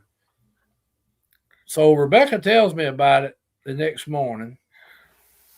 And, I asked Nikki about it. She said, yeah. She said it came from right over around the rabbit barn. And she said it was a loud guttural growl at us. He says, I know what it was. Well, Rebecca mentions to me about one of the hay bales out there. We got some 1,200-pound round bales right there stacked along the fence by the rabbit bar. She says, you need to look at one of them bales that's been moved. I said, what do you mean it's been moved? She said, like something shoved it one way a little bit. We'll walk over and I do look at it, and yeah. And I could fit up in there. Before I couldn't fit in there because they like this, you know. You had them stacked together so they weren't. Now there's one like that, you know, it's kind of out. And it's right there. You can stand right behind it, look right at the camper, look right at the house, real easy. And so, you know, you never see it standing there. And so I'm pretty much figuring what happened that night. Now, this is hypothetical. The booger was probably playing, you know, doing whatever it's doing. They pulled up, get everybody tore up around here. You know, the turkeys are gobbling, the chickens are crowing, the dogs barking. Don't tell them what else was stirred up around here. And it probably made the booger mad, you know, because, you know, they like it quiet where they can sneak around. And, you know, here these people pulling up at midnight don't belong here neither. And probably knew that, you know, and, you know, letting them know, hey, I ain't happy about y'all being here. And I figured that's what happened. He just letting them know, hey, I ain't happy. Y'all done disturbed everybody. And, you know. And it probably shoved that bale when it did that, too, I would imagine. Could have, possibly. So. And them, is that that's a wrap bale, too, right? Isn't it, Mark? Yeah, those are round bales there. Yeah, they're wrapped. They got that netting around them. And that's the one thing we noticed. Some of the wrap is kind of fringed out, like something grabbed it, and it takes a lot to rip that stuff. It's not. Yeah. We have some, and they're not. You know, you grab that stuff, and you pretty much need a knife to, you know, cut it. Hillary, no, I did that a long time ago by accident, and nasty. Nasty. But yeah, it takes a lot to cut that wrapping. That wrapping's not easy to fray or tear. You got to either, you know, run up against it with a tractor tire or cut it with a. But the way you got them stacked there, you know,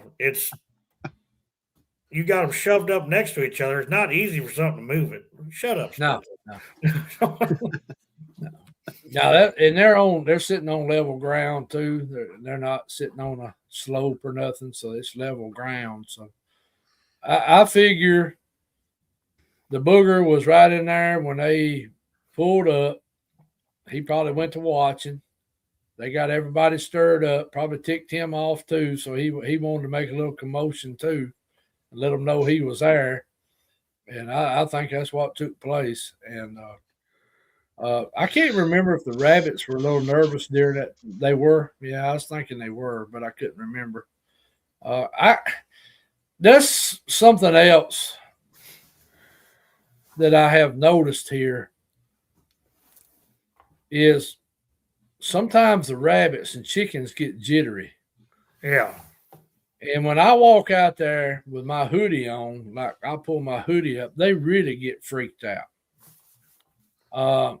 I've went in the rabbit barn before and had my hoodie up because, you know, the wind be blowing and the rabbits just start jumping all over the place. And then once they realize it's me, they calm down.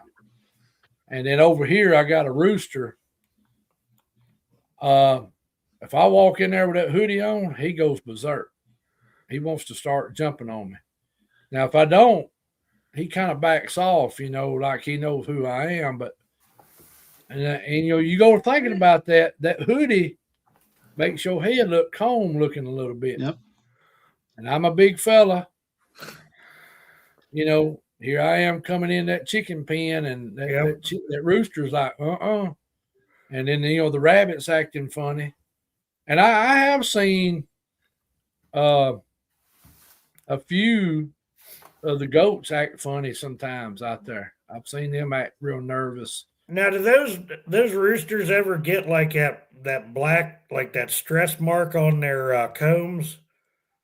You know how Yeah, I know what you sometimes mean. they're, yeah, that was another thing I was just thinking about because that usually means they're either sick or they're stressed out or maybe Right. they got some frostbite or something, you know. Right.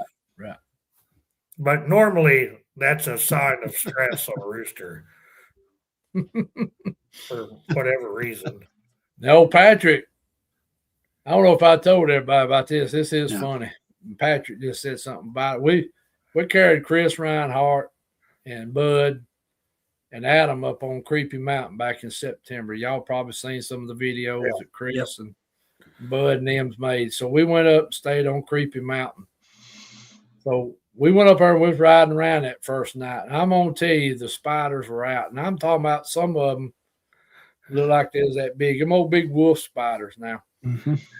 And every road we went down, they was all. I mean, it was everywhere. And Chris, he was jittery about them things. You know, they was crawling all over the truck, and they got in the truck one time, and we was all trying to hunt for them. And Chris and Patrick got a little upset one time, I think, because they was one back there with him. So, but man, they was rough that night. Now, when we went back the next night, I guess we cleaned them everywhere where he went. I guess we plowed through them everywhere. And but it was funny. That's what I'm saying. You go to do Bigfoot stuff, Yeah. and then all this other stuff starts happening, you know, and it gets comical. And Well, you ever sit in the truck, you know, in the fall when you think it should be cold enough, you got your dome light on and you're sitting there talking to somebody and one of them damn horse hornets flies in the window and then you turns into a rodeo trying to get the damn thing out of the cab, try to get the windows rolled up before it stings somebody. That's right.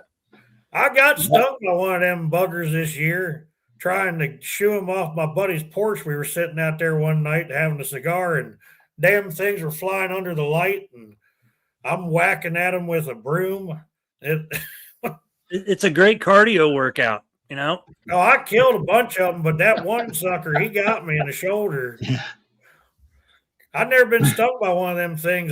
Good Lord, that about put me on my butt when that happened. I don't know, Miss Robin. They may do it. I don't know. They may have a culture like everybody else. I don't know. Maybe. So, hey, yeah, somebody talking about a hornet now. Me and my buddy one time, this ain't Bigfoot related, but we were coming down the highway and there's a hornet come in the truck with us. And he was mad. And I don't know how me and my buddy did not get stung, but he was popping he was popping everything inside that truck. And we had both windows down and you know, I'm trying to drive and you know keep us in the road, and this thing's going right by my nose. And I don't know why he wouldn't fly out the window. You know, both windows were down. You know, and he was just bouncing around in the truck with us. We about had a heart attack. And finally he went out the passenger window. And but you know, I mean, you know how it is. You're minding your business and hear something in front of you.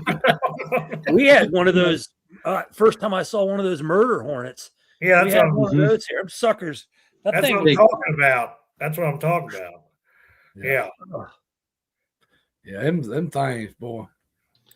And some of the old timers here call them horse hornets or cicada killers because they're the ones. Cicada killers, yeah. Yeah, you'd see them out there killing cicadas. I mean, you got to be pretty good size to kill a cicada because a cicada is not a small critter. It's pretty good, pretty good size. Yeah. Yeah, you do not want to get hit by one of them suckers. I mean, it feels like a pencil going in your arm. That's the truth. I got hit by one. Ooh.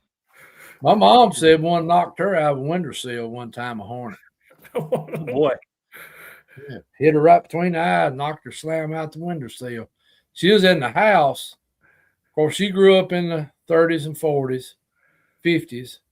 And most people didn't have screens on their windows back in, and they had the window open, and she was just sitting in the window. And their windows used to be big, if y'all know what I mean. A lot of the old houses had huge windows. They had the window all the way up. She was just sitting there, and this thing just come right up, hit her right between the eyes, knocked her right on out on the front porch out there. And they said she had a knot on her forehead for about 2 or 3 days. Like a hickory nut. Where that hornet had hit her. And I have been fortunate all my life. I've never been hit by a hornet. Now the red waft and guinea waft and bumblebees and yellow jackets eat me up, but I tell you, them white face suckers too are nasty. You gotta watch them white face ones. Yeah. I was trying to fix the electric fence one day next to a pine tree, and there was a nest of them suckers, and they started chasing at me, and I tried to get over there with gasoline to throw it on the nest, and they'd run me off. Well, finally, I went and got the shotgun and made the nest disappear. It was pretty entertaining after I loaded up one of them goose loads. And Hi, Henry. I blew that nest off. Well, what happened was they come out of the nest to come at me when I shot the nest, and then they couldn't figure out where the house went because the house was gone because I'd done blown it into into confetti off the side of the tree. So they were just flying around out there in a big ball. Then they left. Yeah. Spencer, that sounds like my house at times. Yeah, that is true. You can't fix everything with bird shot can do a lot of stuff for you. You can take care of tree limbs. I always love going tree trimming with a shotgun. That's when you can't get one of them pesky old ratchet straps on your tree stand that won't come loose. That's it. I got one on the club. I got to do that way because I'm not climbing that ladder stand. It's 19 foot tall, but it's done bowled up. I said, I ain't climbing up there. I'm going to shoot the straps off. What'd you do to Spencer? I don't know. Man. I think he come in here tonight just to harass me. He's roughing you up, man. Oh, me. You talk about that. We were years ago one time up on Creepy Mountain, we were walking around in the woods at night, and we had a guy with us. He was from Georgia, and it was early October. And this is when we used to walk at night. So we learned pretty quick to quit doing that between snakes and everything else. And we learned too, the boogers would come to you if you'd just sit there and wait a little bit. But we were walking, and he stepped in a stump hole that was full of yellow jackets. Now, that got interesting. They about eat him up. I think he got stung 20-something times. And that is a mean bee. My dad got hit like that once, and he thought he was going to go to the hospital. I got tore up by a bunch of them one time, more than once. Well, they'll chase you. They'll chase you as far as they can chase you. I got stung right here on the lip one time. I can't remember if it was wasp or yellow jackets. That's part of the reason why my mom's hedge is dead in one spot, because after the suckers crawled out of there while I was trimming the hedge and bit me in the lip, I had looked like I had a Botox injection. My lip was like swelled up. Like I went over to the shop to the gas house. I'm like, I'm going to fix this. And I started filling me up a can, and I went back over there, and it was down in the bush. So I just stood over it and just dumped that half a can of gas on there. And man, it killed the hedge too. I got stung in the eyelid underneath when I was a kid. Obviously my whole eye swelled up, but I thought it was cool because I looked like Rocky. I tell you, when you work anywhere around where there can be a bunch of yellow jackets or anything like that, you got to work around. Man, that is not a fun time. It turns into a rodeo. Yeah, I don't know what you did to him. He sure is all over you, buddy. That's the thing about fall. They get yellow jackets get real mean about September. I had a bunch of them in the wall of my house here, like right around the windowsill. This fall up into December, they were still alive in there. And I was in there. Every time I go in there, I'd be vacuuming up more of them. Yeah. And then, once in a while you get stung by one you thought was dead. Because, they're so lethargic, they're just not moving. Man, it took me forever to vacuum up in there. I had a shop vac. I had a couple cordless vacuums in there trying to suck them out of corners. And You're right, X. Yeah. That's happened to me right down here in the bottom of my driveway, Jeff, off the hill. You know what I'm talking about. Jerry, Josh's dad, John Holmes, I remember he was mowing the yard one day and ran over a nest, and he just left the mower running and got off the lawnmower, went over there, smoked a cigarette, let the blades keep. Oh, I got you. Okay. Yeah. Yeah, they can be bad around here at times. Yep. Good Lord. You don't think about it until it's too late. I remember my ex's father, I still refer to him as my father-in-law, told me a story about they were working his grandfather's farm one time on tractor, and this old black man definitely afraid of snakes, and he had hit a stump, I think, with the hay mower or something, and somehow when he hit that stump and disturbed him, it threw some up on the tractor. Oh no. They come over there to figure out what happened to him, and he's standing up on the seat, and they had to, back the truck over there and kind of, scare some of the snakes away so they could get him off into the truck, Lord get have mercy. him out of there. Lord. He did not. Wow. He was not coming off that tractor for anything. I bet. They said he was standing in the seat when they got over there. Trying to shoo at him, and I don't know what, probably black snakes or something. Yeah, I'm sure. Yeah. I tell you what, there's down here we have what we call corpse whoops, and What the hell is that? it's a snake. It's probably the largest snake in the southeast. It's not a poisonous snake, but they have like a little whip on their tail. No wives' tail, they say they'd whip you with it.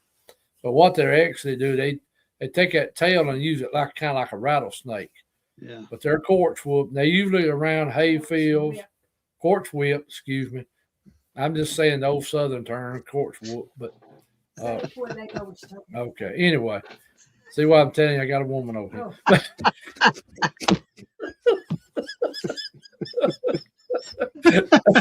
Y'all have to know me and Rebecca can cut up, but we don't get in. Anyway.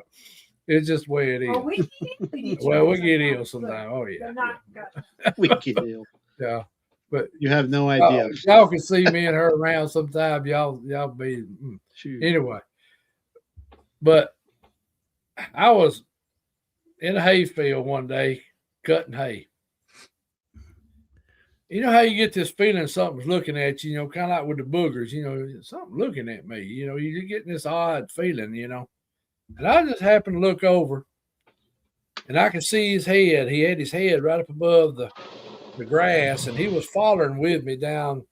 He was following the tractor, looking at me, this snake. And I'm like, I kept looking at him, and he's looking at me. But that's what they do. They kind of raise up, kind of like a cobra does. They'll kind of raise up. And what they do, they look around. They're looking around. They're a bit like a telescope. They just look around, see what's around. But he was following me while I was cutting hay, And that's just an odd feeling, man. I bet. And it's just they get up 6-7 foot long, and then some of them will get that big around. I think I would have swung that tractor around on him, is what I probably would have done. But he finally disappeared on me. I don't know where he went, and I guess he was just seeing what I was doing. He was checking me out, and but I just got that old feeling like it's kind of like them birds that follow the tractor, trying to pick up the stuff out of the grass. Yeah, swallows. Yeah. Now, one time, my daddy, when I was younger, I had chores around the house, and one of my chores was keep the garden picked every day. And I'd have to go down there and pick green beans or whatever was ready. I'd have to pick them. And if Mama was canning, I'd have to help her later that day, washing jars or snapping or whatever was going to put up that day. Snapping. I was down there pulling field corn. Daddy told me he said, go down there and pull a couple bushels of field corn because your mama's going to cut it off the cob and put it up as fried corn, if y'all know what I mean. So I was down there early that morning, pulling corn. Well, I kept hearing something rustling behind me. I turned around, I wouldn't see nothing. I go back pulling corn, I'd hear shh behind me. That's always a good feeling. I looked around, I wouldn't see nothing. I go back, and this time I got real quick. When I walked a little bit, I looked back real quick, and there was a black racer back there behind me, about 5 foot long, and he was looking at me. And I was looking at him. Of course, I took off after him. Of course, he went back up the field. But I come back down there, went back to and here he come back again. And he ended up following me all the way down through there. And when I left the field, I don't know where he went. But I mean, he didn't try to bother me or nothing, but you just, you sitting here minding your own business, and then here you got this snake hanging out with you, and I just just never know what you're gonna run into when you're out doing something. I tell you, it's real fun untangling one from your neighbor's dryer when it's a black guy, and he's definitely afraid of black snakes. Oh, yeah. I never understood that whole thing, but it climbed in his dryer vent twice in the course of 2 years. Yeah, but it's wide open too, right? He didn't have a. Well, he didn't have a vent cap, and I told him after the second time, I said, you better put another vent cap because I ain't digging another one of these suckers out of the. I had to take the whole lint trap apart the last time and go down there to the motor and grab him by the tail and unwind him from the motor and pull him out and put him in a sack. And he called me that day and he said, I think our friend's back. I said, you didn't put that damn vent cap on there, did you? Yeah. He's like, I got it, but I keep forgetting to put it on. I said, well, after we get him out of there, we're putting that sucker on. I always check mine all the time. Yeah. All the time. Well, not in the winter, but. Well, he called me one day and he said, you got to get over here. I just opened the window and a snake fell in. And I'm like, what? So I walk in there and I'm looking around. Spencer is on something tonight. I don't know what. He's on Jeff. He's on you. He might be in some of that white stuff or something. Yeah, maybe he finally ate the white sauce and. Oh man. But he looked at me. He's like, I think our friend's back in the dryer. I'm like, what? It shut off again? Because that was what happened last time. It would, wrap around the motor, and the dryer would just quit. And then after a while, dryer turned back on again. So that was what was. I guess he was letting go. The one that fell in the window, it wasn't even it was a ring snake. I had to look around in there to find it. It was laying on the windowsill. And I'm like, man, I think a worm's probably bigger than that thing. And I just picked it up and shipped it out the window. Yeah. I was like, problem solved. He called me one day and he goes, hey, I got one on the roof, but I don't know where it's going. And this sucker was probably every bit of 8 foot long. I mean, this thing was huge. It was one of the biggest black snakes I've ever seen. And it was just laying up there on top of his roof. And I was like, what are you doing? He's like, I'm looking to see where it goes before I go in the house. So it don't fall in through the attic or something. He had one that's drop ceiling last year. He calls me. It was in the basement. And I just went up there with a sack and, rattled the panel, and he crawled off into it. And he had one on the door frame of his house one day and wouldn't walk past that door to go in the other doors. I had to go remove it too. He was standing out in the middle of the road when he called me. I was getting ready to milk, and I said, well, I'll come down and get it. He's like, please, because I can't even get in the house. I'm like, what do you mean you can't get in the house? He wouldn't even walk past it to the back porch to go in that door. And it was draped over the door frame on the front door. It was just hanging there. Years ago when I was real young, one of my uncles come over to the house, wanted to borrow a couple of my daddy's pieces of mule equipment. He was going to plant a garden, and he's wanting to get one of the 1-row mule planters and something else. And Daddy told him, so well, he called it. His name was Benjamin. He said, Benjamin, they up there, in the shed. Just go up there and get them.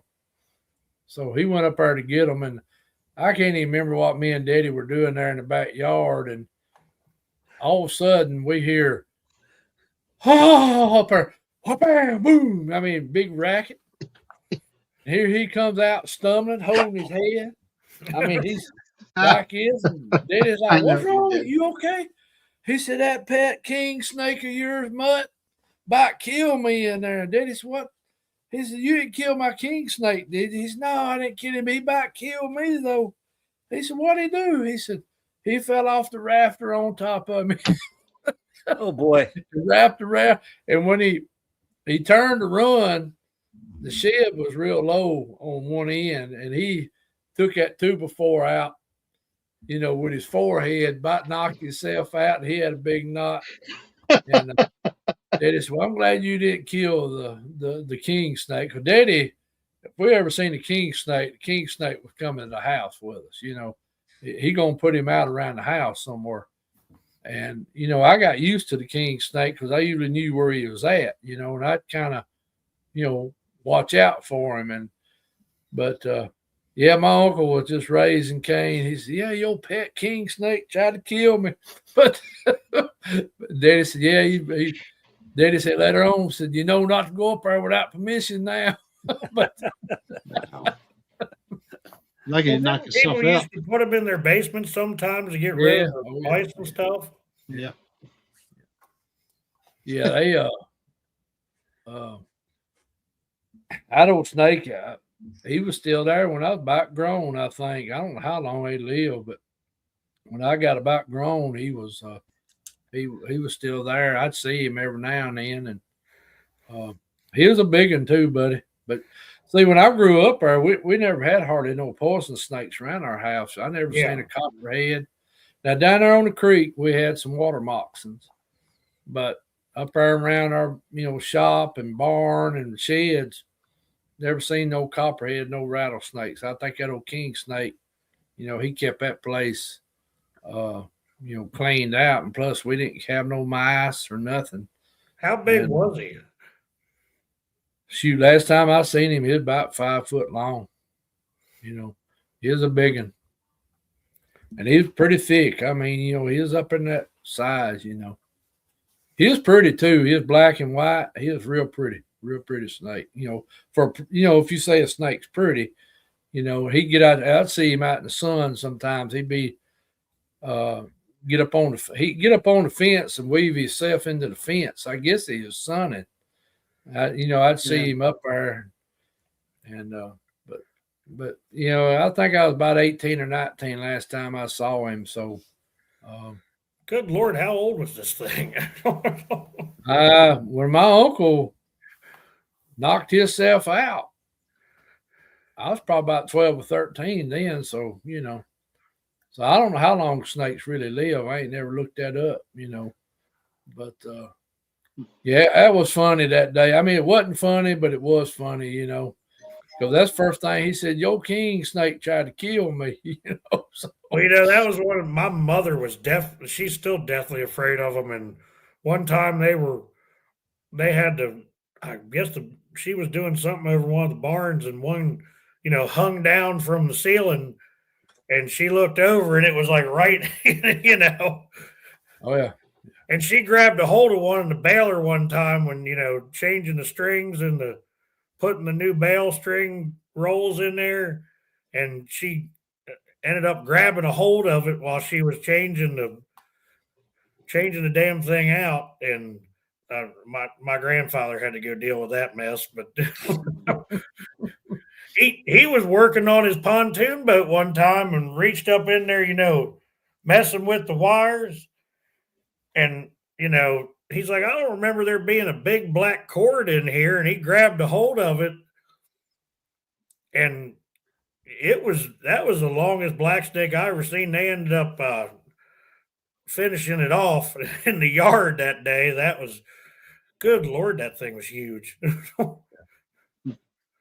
He only did that because my grandmother and my mom would have never set foot anywhere near that boat again if that hadn't been taken care of.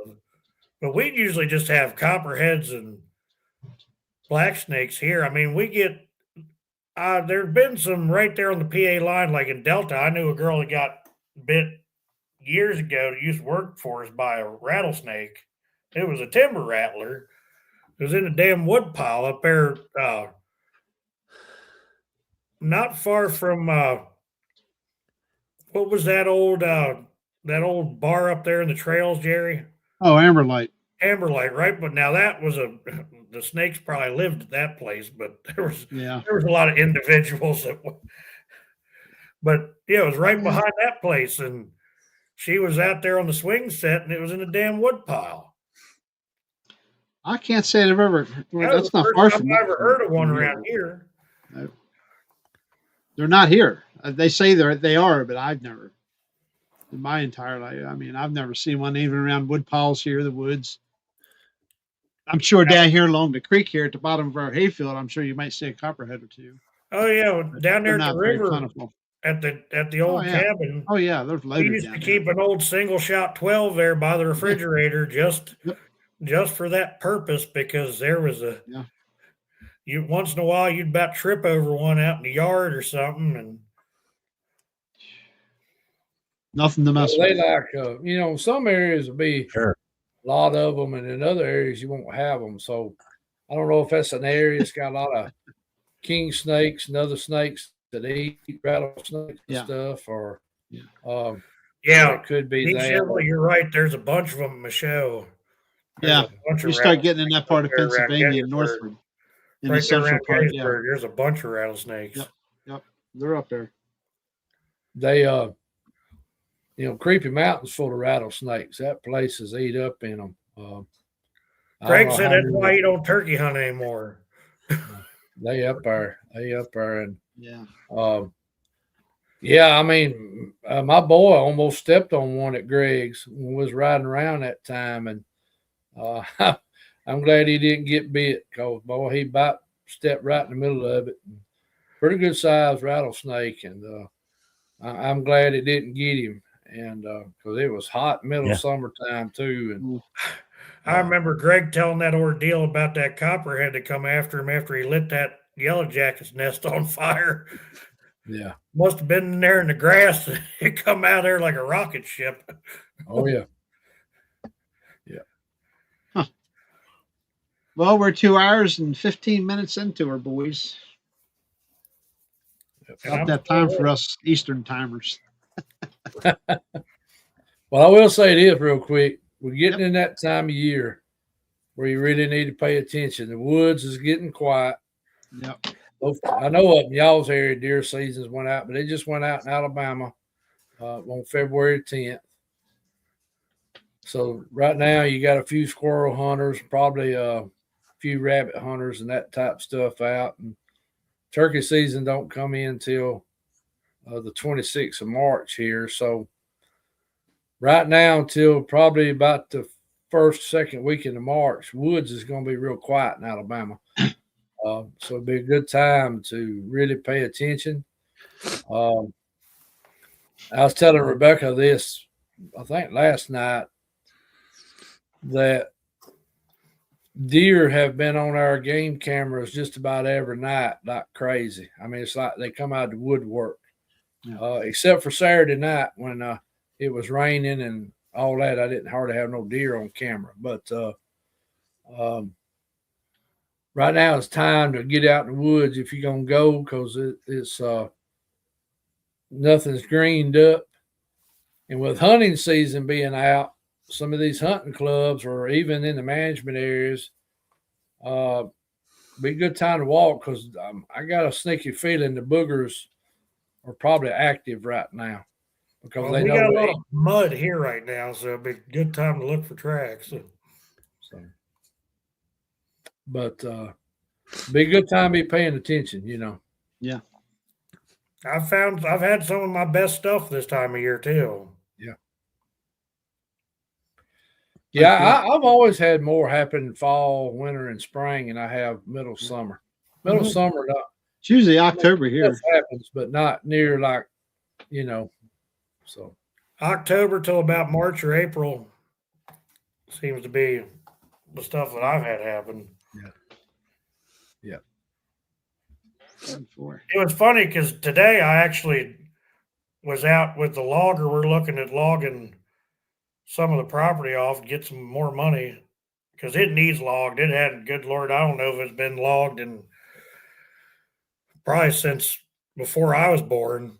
And we were out looking around some of those places, and I was actually showing him because he knows I do the podcast stuff now, and he's a coon hunter, Mark.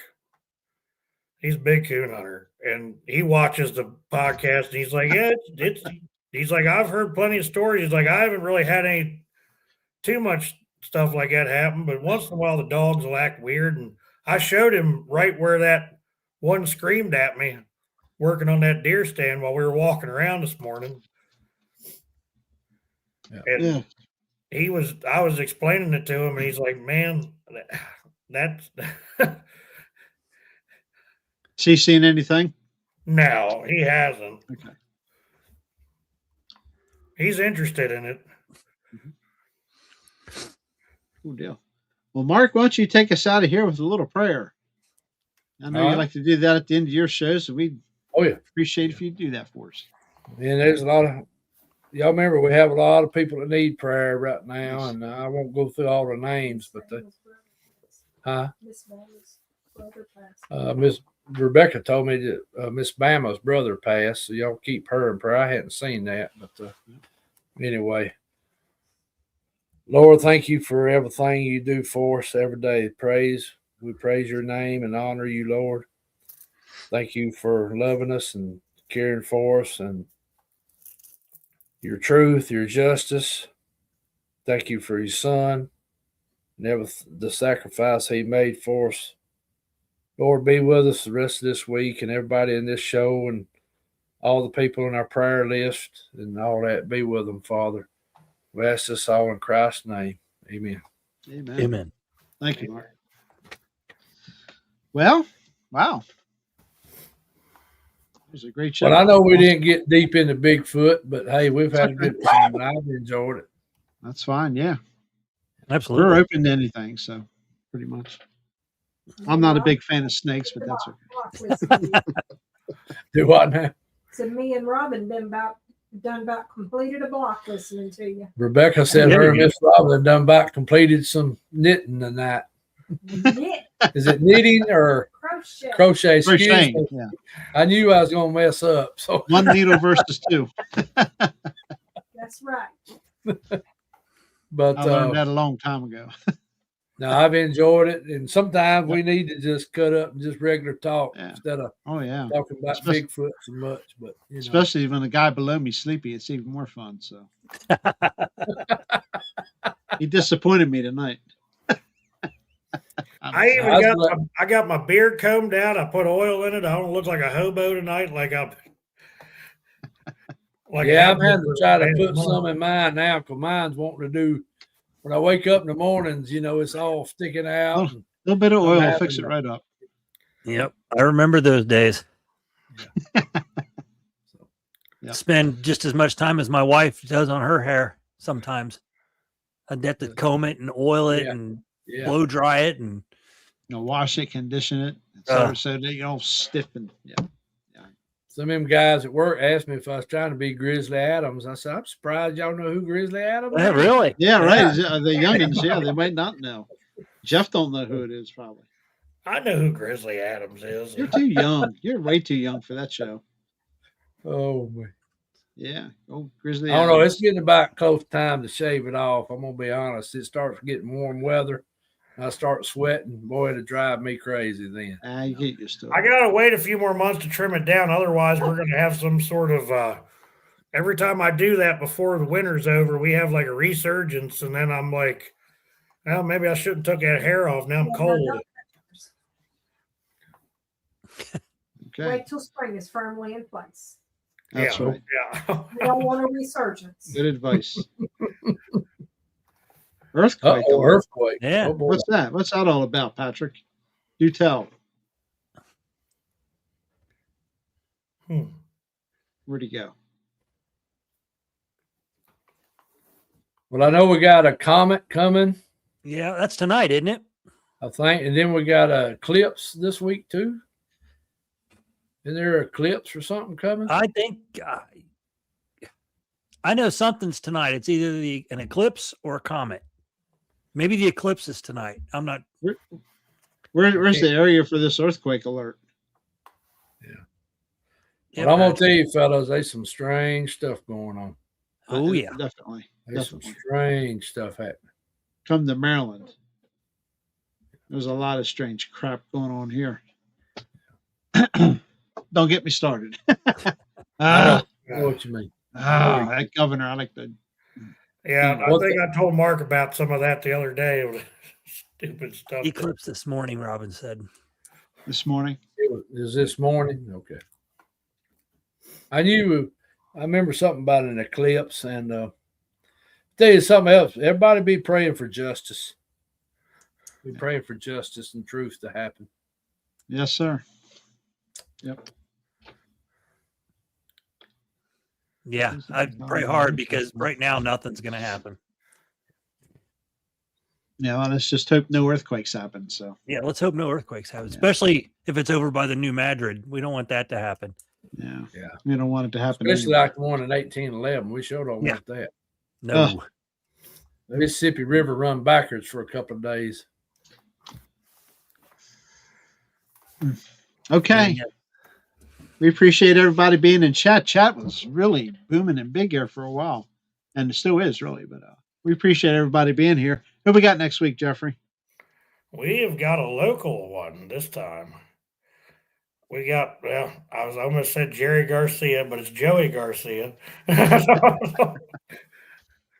And he's had some experiences. He's seen a white Bigfoot or some sort of white monkey looking thing years ago. Okay. That Silver Spring, Jerry? I think it was. Yeah, Silver Spring. Yep. Okay, well, He's had some other stuff. And you're looking forward to hearing from him next week. Then. Yeah, That's cool. definitely. Okay. Sound All right. good. Mark, we appreciate you coming on, man. Mark, I always, appreciate man. y'all Always. asking me on. Yep. I've enjoyed it. Had a good time. Enjoyed it. yeah, hang out backstage for a minute. We want to ask you a question. Jeff Okay. will ask you Sounds 50 questions, so he's ready. Okay. Well, I ain't got to get up in the morning, so I'm good right now. I do.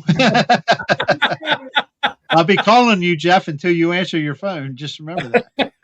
And I'll start at 5 a.m. Well, I gotta put my earpiece on when he calls me because certain parts of the house, aka the bathroom, don't have good service. And All right. Anyway, rest of y'all, we'll see you next Tuesday, 8:15ish, somewhere there. And if you're not busy, Sunday afternoon, 5 o'clock. Yes. Mark, you got a show this week. And our live will be this Thursday. So This Thursday. Okay. Awesome. Jeff, when's your live? next Tuesday. All right. Good answer, Jeff. Good answer. I thought I'd catch him, stump him on that, but he was pretty quick. All right. Don't forget, we got Danny on board with us now. So we're 4 strong. Started this week. So all good. All right. See everybody next Tuesday. See you, everybody. love everybody. See y'all later. Yep.